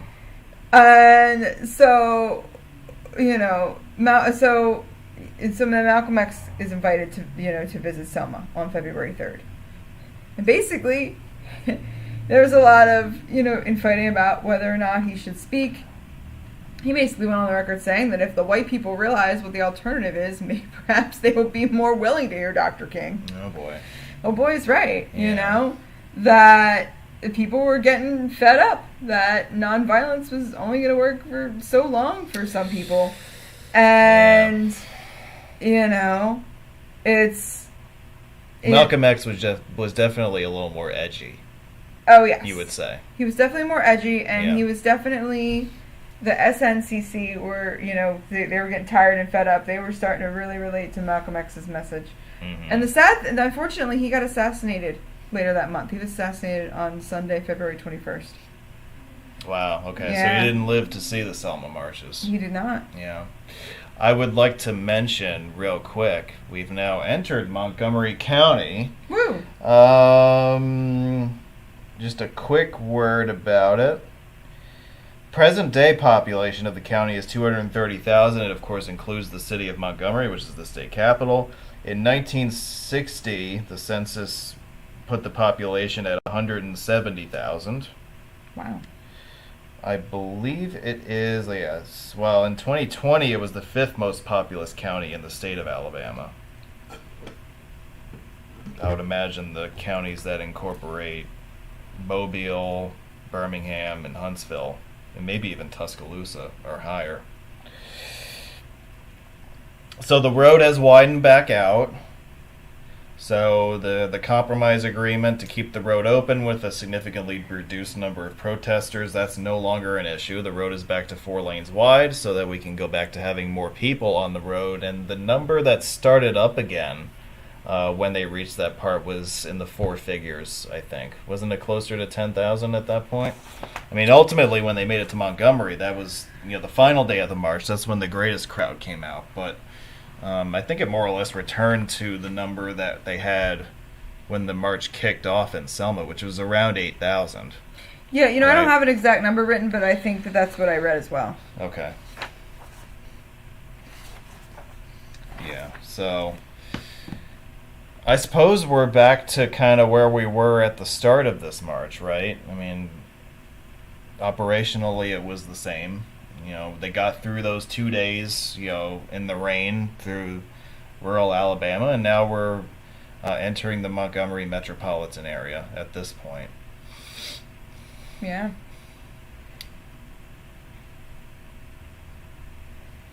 This is where we will actually leave U.S. Highway 80. Up until this point in the march, we had predominantly been on U.S. Route 80. But we're now going to leave that highway, and we'll briefly follow U.S. Route 31 for a little bit as we take this exit, but it will mainly be local streets the rest of the way. If you find yourself down this way and you want to follow the byway like we are in this video, it's very easy to do, as you might be able to see from the signs on the highway, that it's very, it's the byway itself is well signed. So even in the city itself, like in the neighborhoods that we'll pass through in a few minutes, there are a lot of shields that point the way. So it's something that you can navigate without a lot of difficulty, which is good. Yeah. But yeah, not a whole lot to finish with a timeline, right?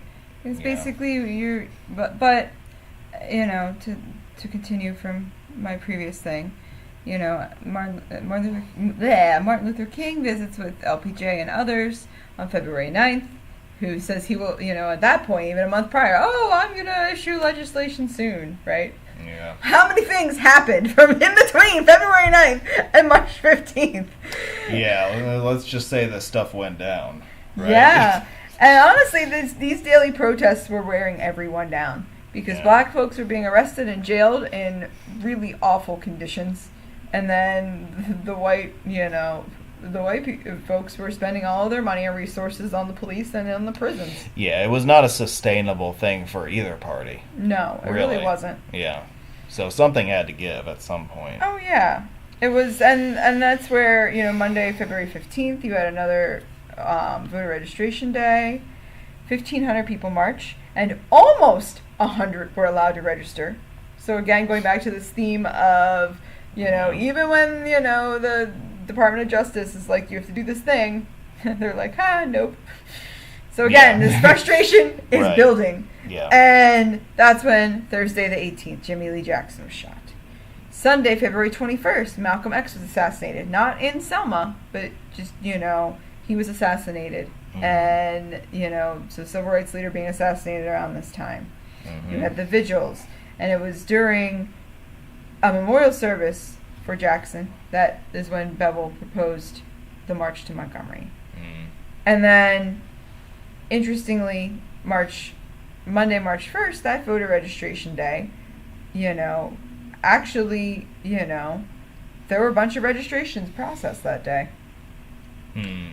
But now, but still, this is the lead up to the, hey, finally the registrations, but then in planning the march, there was, going back to that disagreement, the SNCC didn't want to endorse it, except for John Lewis, because, they were like, well, what's the point? These people are tired. What's it going to do? But Representative John Lewis was like, you know what? It doesn't matter who leads it. The people need to march. They need this.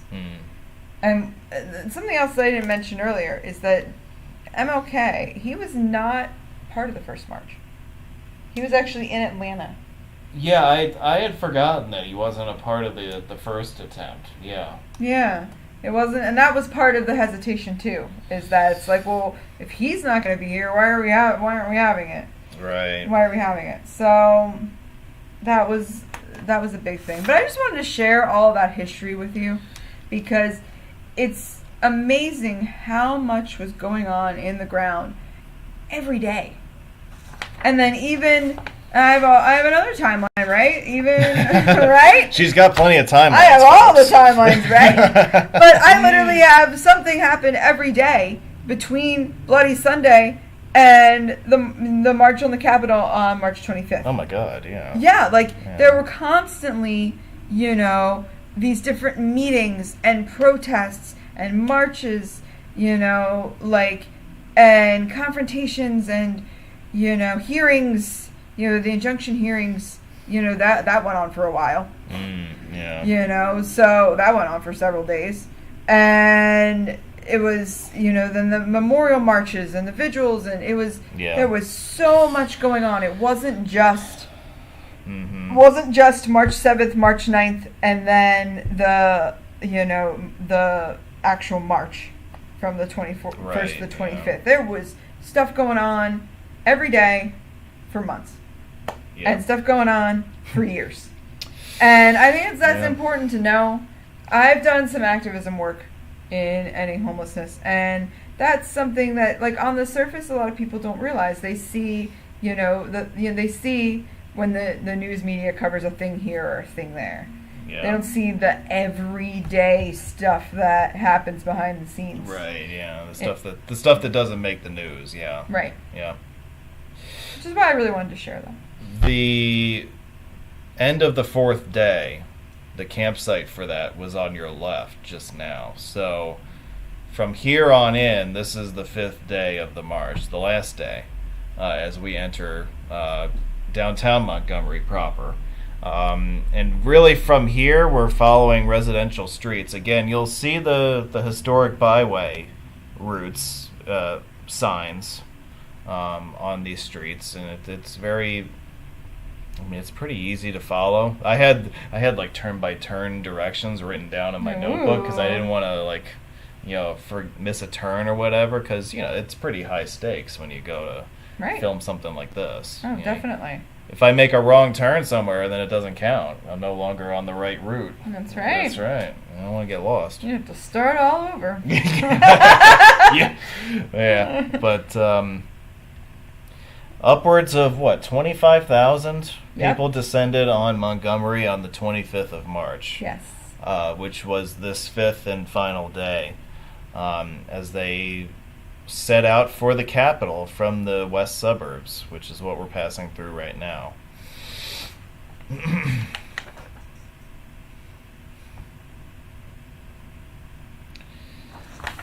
Oh, I did forget. There was one logistical detail that was put into place before the first march, and that was Reverend Hosea Williams asked for doctors and nurses from the Medical Committee for Human Rights in case there was violence. And 6 doctors and 3 nurses were sent. And, was it important that they were there? Well, it turned out that was very important, yeah. Yeah. Mm-hmm. Now, was this a presence that was guaranteed at the marches that followed, or was that just a provision in the first one? Oh, that's a good question. I wouldn't be surprised if it was in the ones following. Yeah. That just seems like that would be something logical to have. Oh, yeah. At the other ones as well. Yeah, I agree. Oh, and here was the big thing with the Reverend Joseph L. Wagner, was that the day before Bloody Sunday, he led a white march of 70 members of the Concerned White Citizens of Alabama. I mean, you got a lot to be concerned about, I'm sure. Yes. Or something like that. Yeah, but no, that was a very big deal thing, right? Is when you had when you had white allies who didn't just talk the talk or didn't just, kind of step back and say, oh, well, we're just gonna, stand over here and just let you walk by. Right. But people who actually actively went out there and marched, actively went out there and fought. Yeah. Actively gave their lives, like Reverend Reeve and Viola Louisa. Well, they all became targets. Yeah. Down there, yeah. I mean, Yeah. if you're willing to stand at the front of the line and put your name out there, Oh my gosh. absolutely, yeah. You get so targeted. Yeah. That's what happened with Reverend Blackburn, and ultimately why he eventually came back north, because he was violently targeted on many occasions, had a cross burned in his yard and everything. Jeez, yeah. Yeah. Wow. I would like to mention that the area we're driving through right now is where the southern terminus of I-85 meets I-65. Kind of as an appendix to this is also the development of the interstate highway system in states like Alabama and other deep south states. The alignment of I-85 in particular through Montgomery was deliberately chosen to separate black neighborhoods from the city of Montgomery itself. That is a very long discussion that we could get into perhaps another day, but it wasn't just Montgomery. There were other cities that were targeted in this way as well, and this was something that was happening concurrently with the civil rights material and the voting rights material that we've been discussing tonight. So as busy of time period as this was for the civil rights movement and voting rights and whatnot, it was far from the only thing that was going on in America as far as the evolution of the country socioeconomically. And, there were a lot of strides that were made for the better, and there were also a lot of setbacks. Decisions that were made that we're still kind of reeling from, I would say, to this day. Yeah.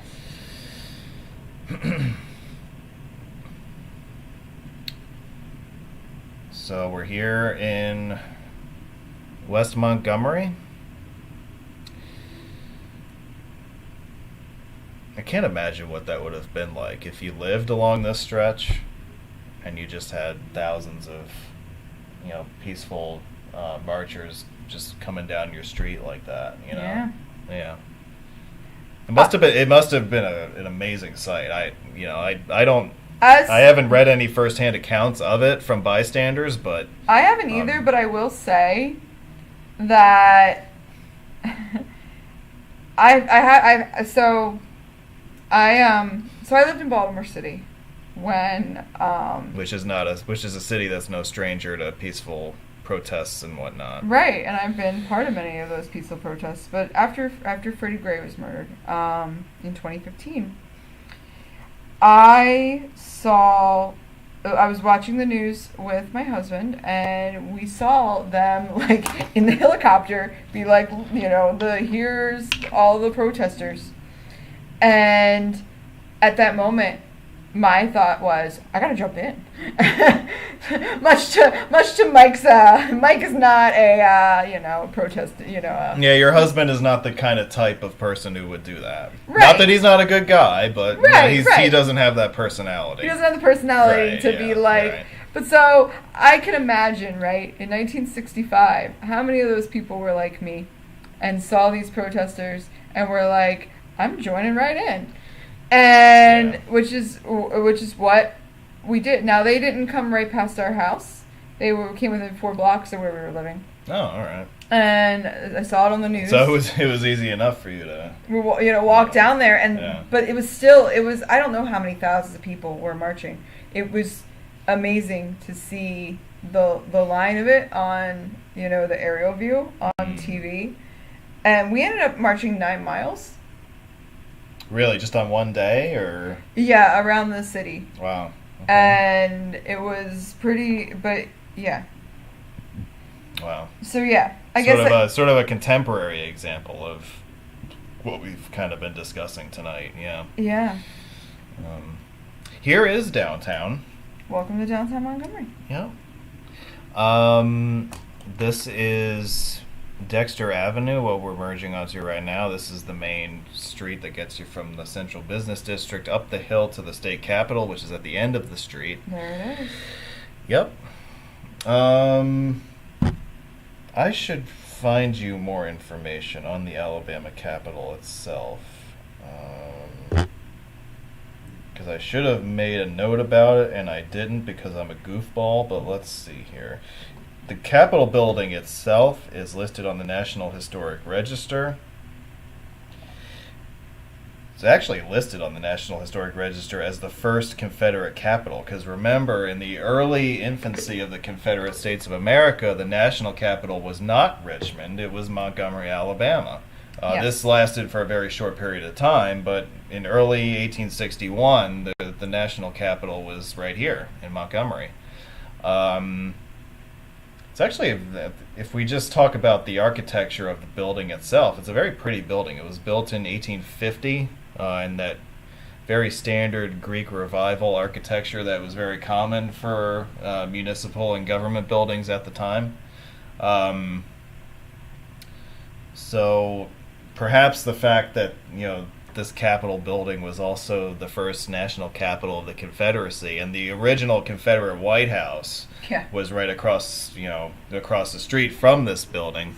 Perhaps that's, enough of a symbolic connection that made the terminus of this march here all the more appropriate. Oh, yes. To sort of go after that long-standing history. But here we are, right at the steps of the Capitol. This is where the march reached its conclusion. It reached its conclusion with Martin Luther King's speech on the steps of the Capitol, right here in front of us. Yeah, and I'm going to say a quote. I had it pulled up. Here it is. So he delivered the speech, How Long, Not Long, in which, one of the important quotes he said was this: "The end we seek is a society at peace with itself, a society that can live with its conscience. I know you are asking today, how long will it take? I come to say to you this afternoon, however difficult the moment, however frustrating the hour, it will not be long." And I think one of the symbolic gestures made by the protesters when they arrived at the Capitol is they knocked on the door, I think, because they were looking to deliver a petition personally to Governor Wallace. Mm-hmm. Governor Wallace was out to lunch that day, apparently, and did not receive the petition directly. However, eventually a liaison did emerge from the Capitol and receive it on his behalf. The Alabama governor wasn't very accommodating on this day, but, I wouldn't imagine that you'd be very surprised by that. No, not at all. I'm going to give some more quotes I think are relevant. Please do, yeah. Last Sunday, more than 8,000 of us started on a mighty walk from Selma, Alabama. We have walked through desolate valleys and across the trying hills. We have walked on meandering highways and rested our bodies on rocky byways. Some of our faces are burned from the outpourings of the sweltering sun. Some have literally slept in the mud. We have been drenched by the rains. Our bodies are tired and our feet are somewhat sore. Now it's not an accident that one of the great marches... This is a different excerpt. Now it's not an accident that one of the great marches of American history should terminate in Montgomery, Alabama. Just 10 years ago, in this very city, a new philosophy was born of the Negro struggle. Montgomery was the first city in the South in which the entire Negro community united and squarely faced its age-old oppressors. Of course, he's making reference to the Montgomery Bus Boycott of 1955. Yes. Yep. Another quote. "They told us we wouldn't get here, and there were those who said we would get here only over their dead bodies. But all the world today knows that we are here and we are standing before the forces of power in the state of Alabama saying, we ain't gonna let nobody turn us around."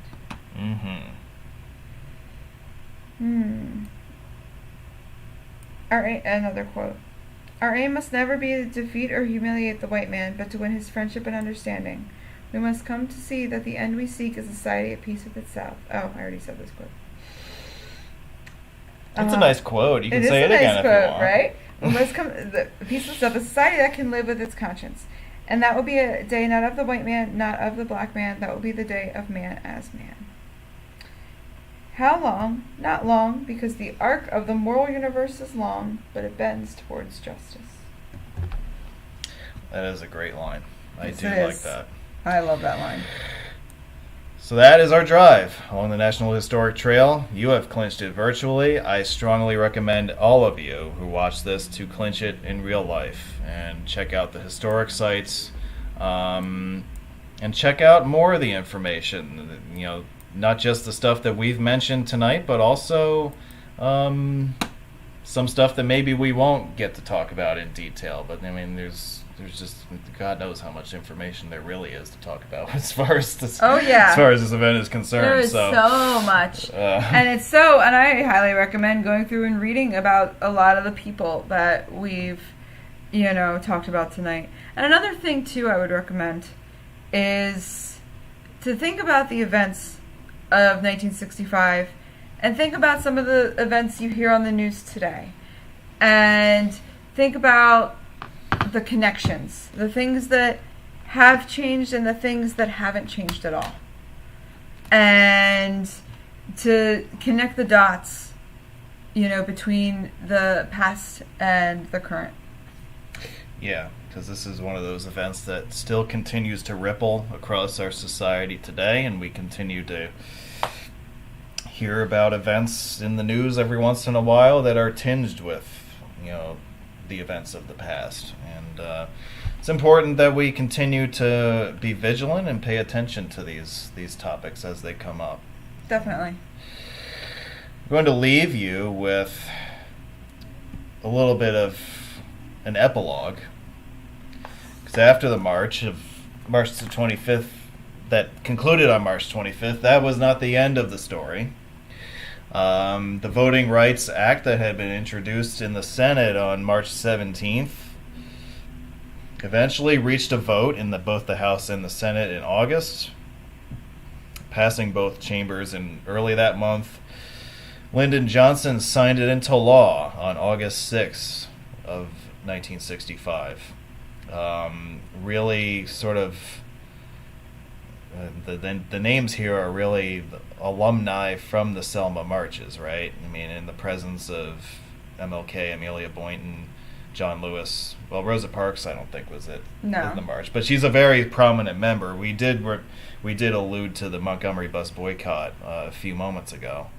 The act has been amended a few times over the years to expand protections and keep it more or less up to date, although I guess you could debate just how up to date it is, but I don't really want to get too deep into that discussion. But as I said, think about the current events and legislation that members of Congress are trying to pass today to regarding voting and regarding voting rights. And so I would, so definitely, think about what, what protections, need to be expanded upon. Speaking about, talk a little more about the Voting Rights Act.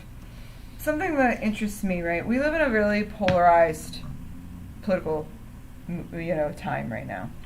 Mm-hmm. But the way the votes passed in the Voting Rights Act were not, it was, so in the House it passed, 328 to 74, and in the Senate 79 to 18. Wow, so it's very bipartisan. These things were very bipartisan.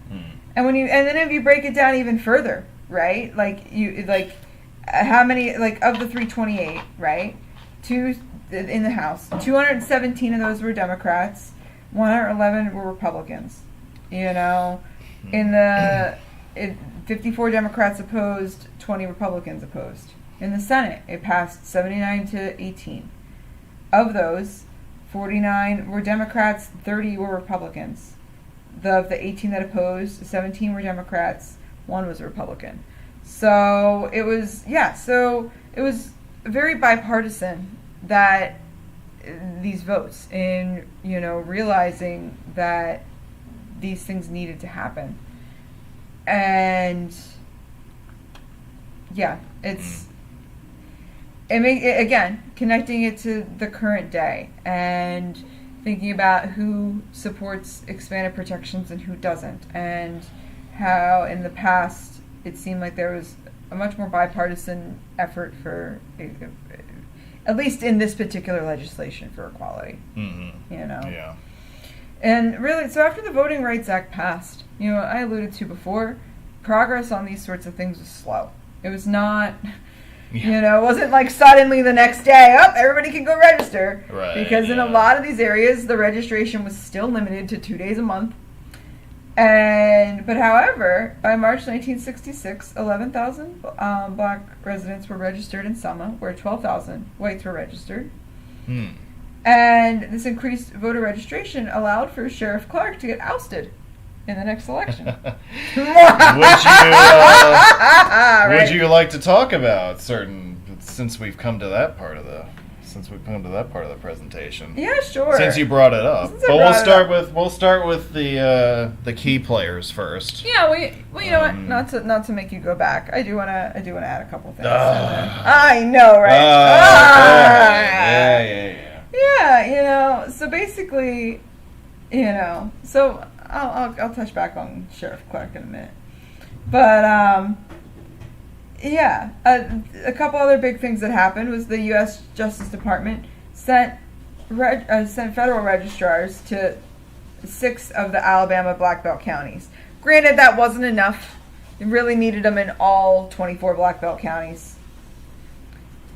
But amendments, in the 1970s, basically really helped with the Voting Rights Act, because these amendments allowed for the ability to determine discrimination by effect rather than intent. So it's easier to prove when you're looking at the effect versus the direct intent. And so I guess the positive news is that in 1960, about 53,000 there were about 53,000 registered black voters in Alabama, and 30 years later, in 1990, there were 537. That's a 10 times increase. Again, we need to increase efforts to get all people registered, especially, African Americans. But, there was, and progress was slow, but it started to happen. Through the 20th century. Yeah.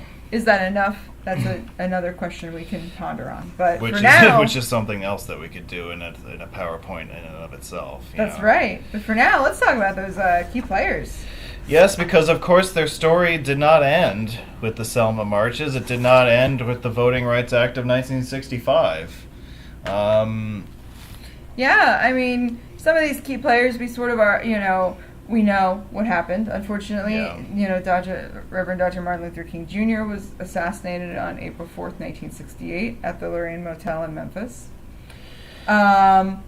He continued to fight for civil rights and fight for justice. One of his other major achievements later on in the decade was the Civil Rights Act of 1968, which also went after policies such as unfair housing for African Americans. Yes. That was kind of like an addendum to the original Civil Rights Act of 1964, but he was very much involved in the legislation that would become the Civil Rights Act of 1968. As an aside, briefly, where he was assassinated at the Lorraine Hotel in Memphis, that is now the home of the National Civil Rights Museum, which is definitely worth a trip and a visit if this subject interests you. Definitely. Hosea Williams, after the marches and after the Voting Rights Act of 1965, went on to serve in the Georgia State Senate for 5 terms. He also served on the Atlanta City Council, and in his later years unsuccessfully ran for mayor of Atlanta in 1989. He passed away in the year 2000.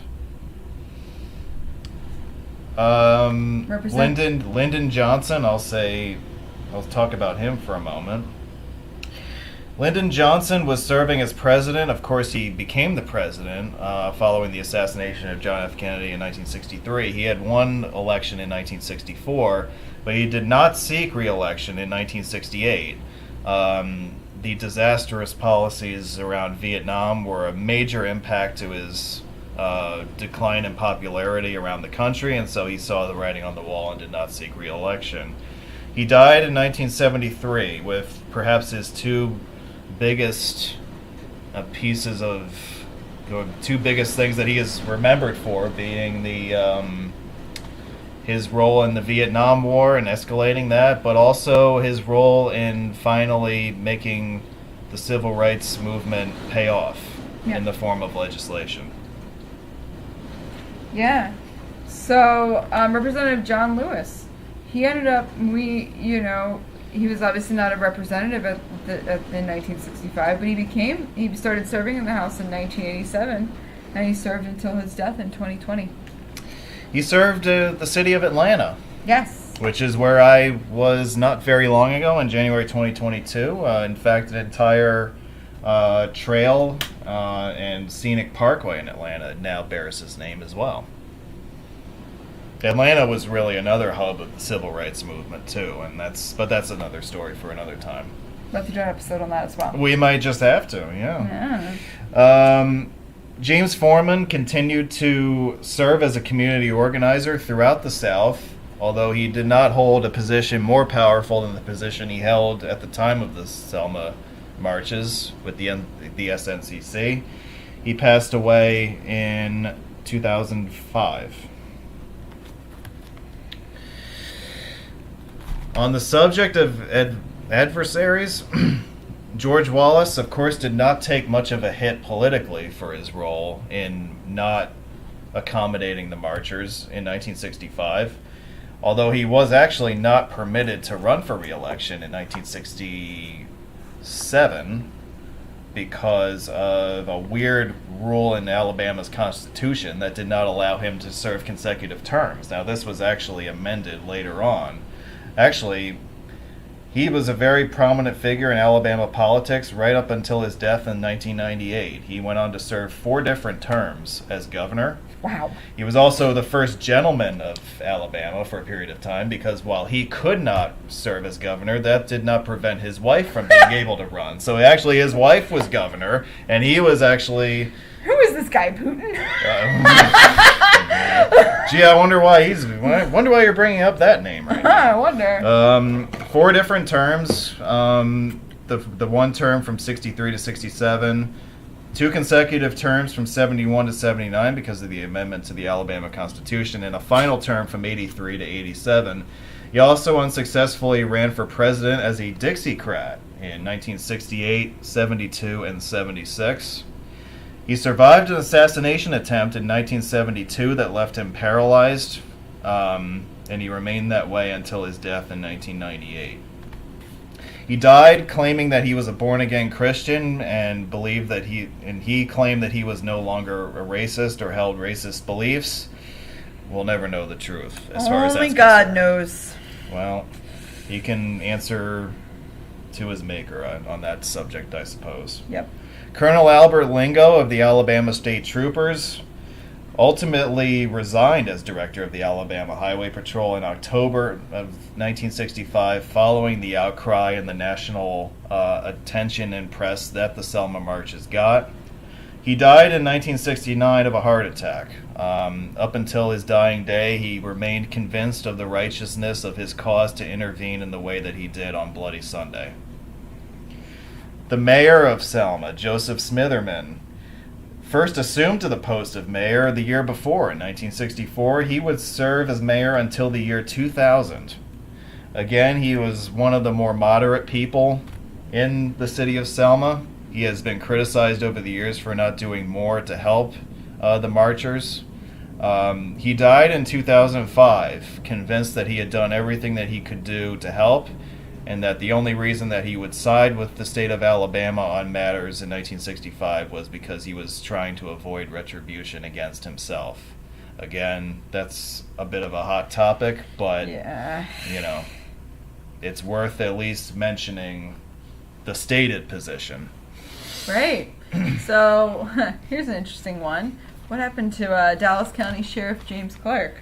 So, he ended up losing re-election in 1966 to Wilson Baker, who was the city of Selma sheriff.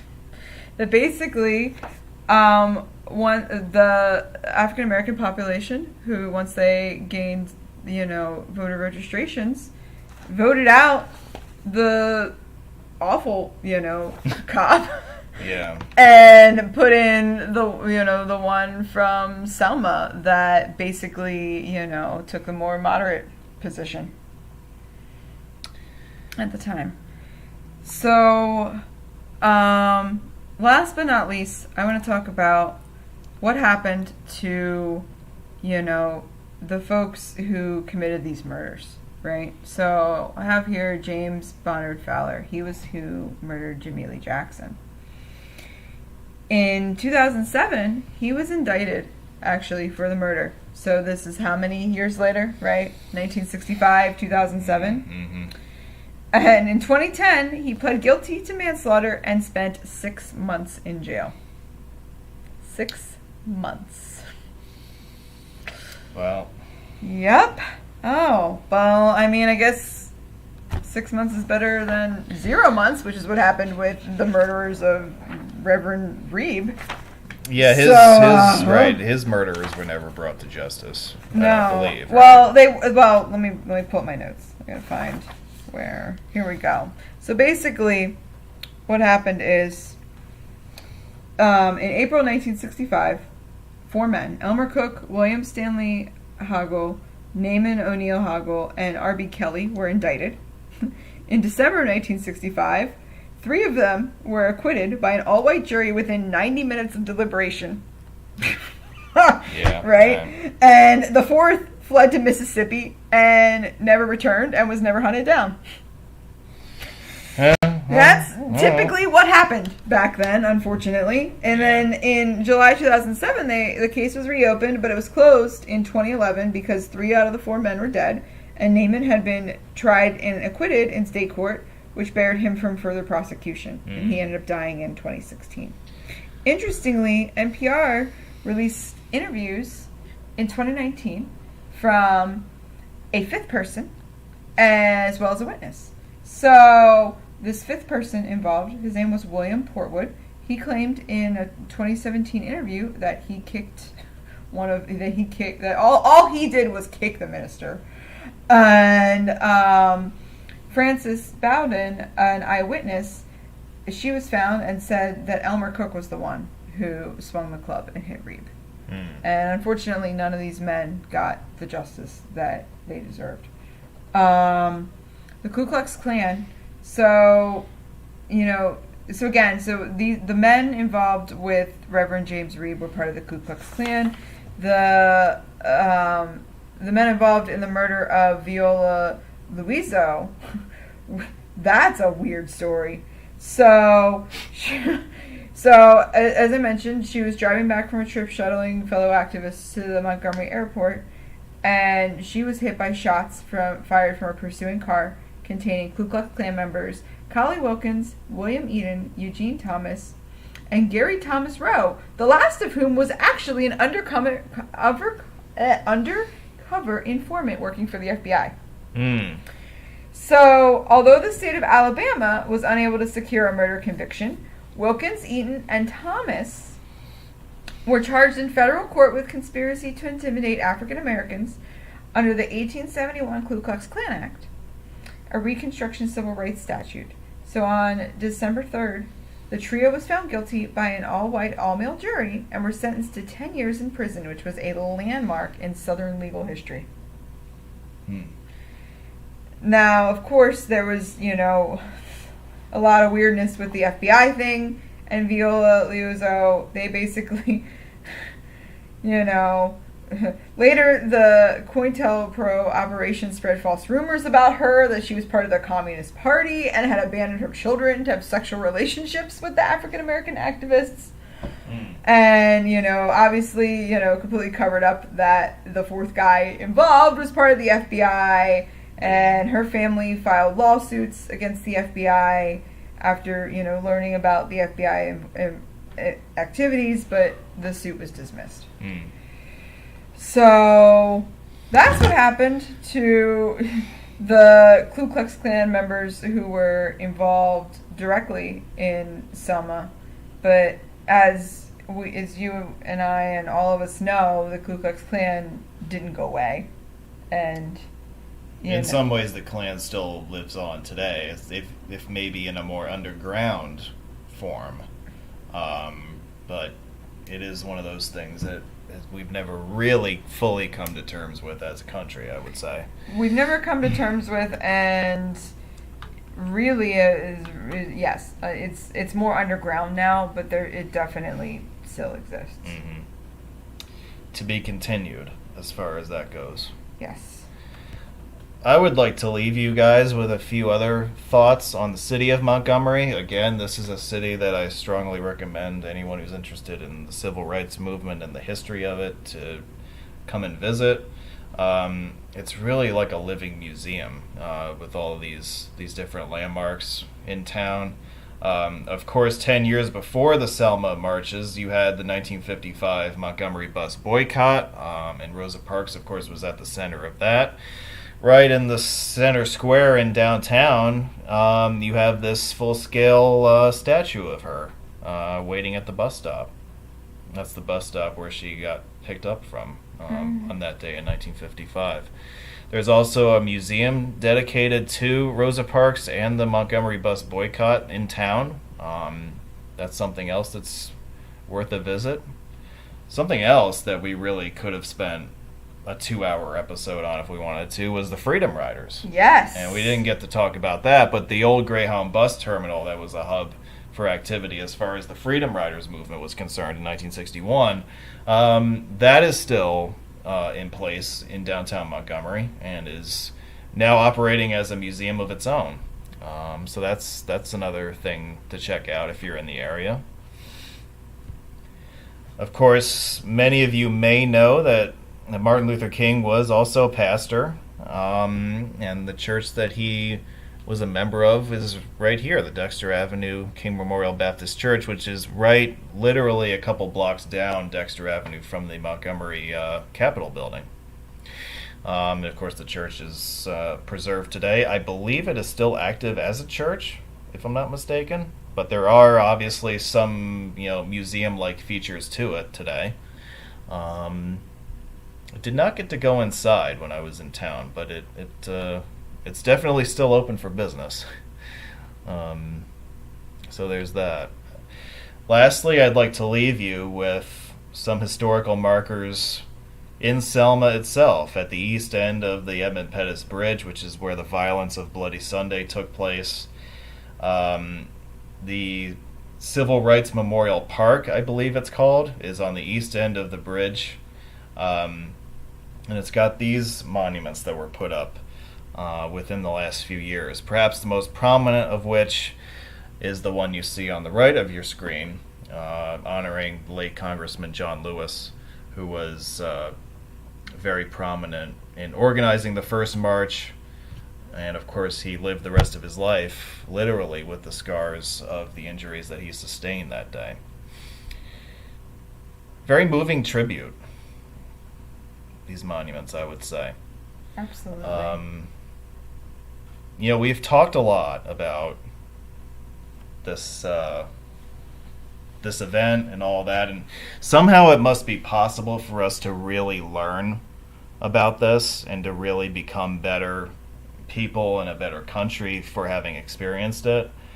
Not just by reading the facts and listening to presentations about this stuff, but by truly absorbing the information and by truly getting to know people who were either directly a part of it or descendants of those people, and understanding their struggle and understanding what they've gone through in their lives, and understand us doing them a favor with our utmost attention and concentration. It's a long process, I know. It's not something that happens overnight, but someday, if we do that, we may somehow, at some point, graduate to a status where we might be able to be called something resembling the human race. And I thank you all very much for watching tonight. I'd like to thank Laura for being a co-creator of this episode. You did a fantastic job. Thank you so much, Thank you very much. Thank you. It was great to have you. So great to be here. Yeah, if anybody has any questions in the live chat, I'd be happy to take those from you guys at this point. That's about all I got. I mean, Laura, do you have anything you'd like to close with as far as No, comments, I profound think- insights, anything you want to yell at me about? What do you got? I'm all ears. Yeah, I think we covered a lot of ground. We sure did, folks. You should have seen her notebook. She took a lot of notes for this show. More than we've talked about past episodes me taking lots of notes, but this one I think is the most yet. Well, it just goes to show the amount of preparation you put into it, and I think it worked out really well tonight. So Thank you. thank you very much, Laura. Thank you very much to all of you in the chat who joined us tonight. It was great having you with us, and we'll look forward to seeing you guys next time. Yes, and thank you all so much for being here and for watching, because really, just thankful to our fans that that you're willing to be here and learn, and we couldn't do it without you. You guys are the reason we do these shows, so thank you all very much for watching, and on behalf of all of us here, Laura, myself, the cast of thousands in the chat, and who will be watching this later, signing off. This is Roadway Wiz saying thank you very much for watching, and we'll see you next time.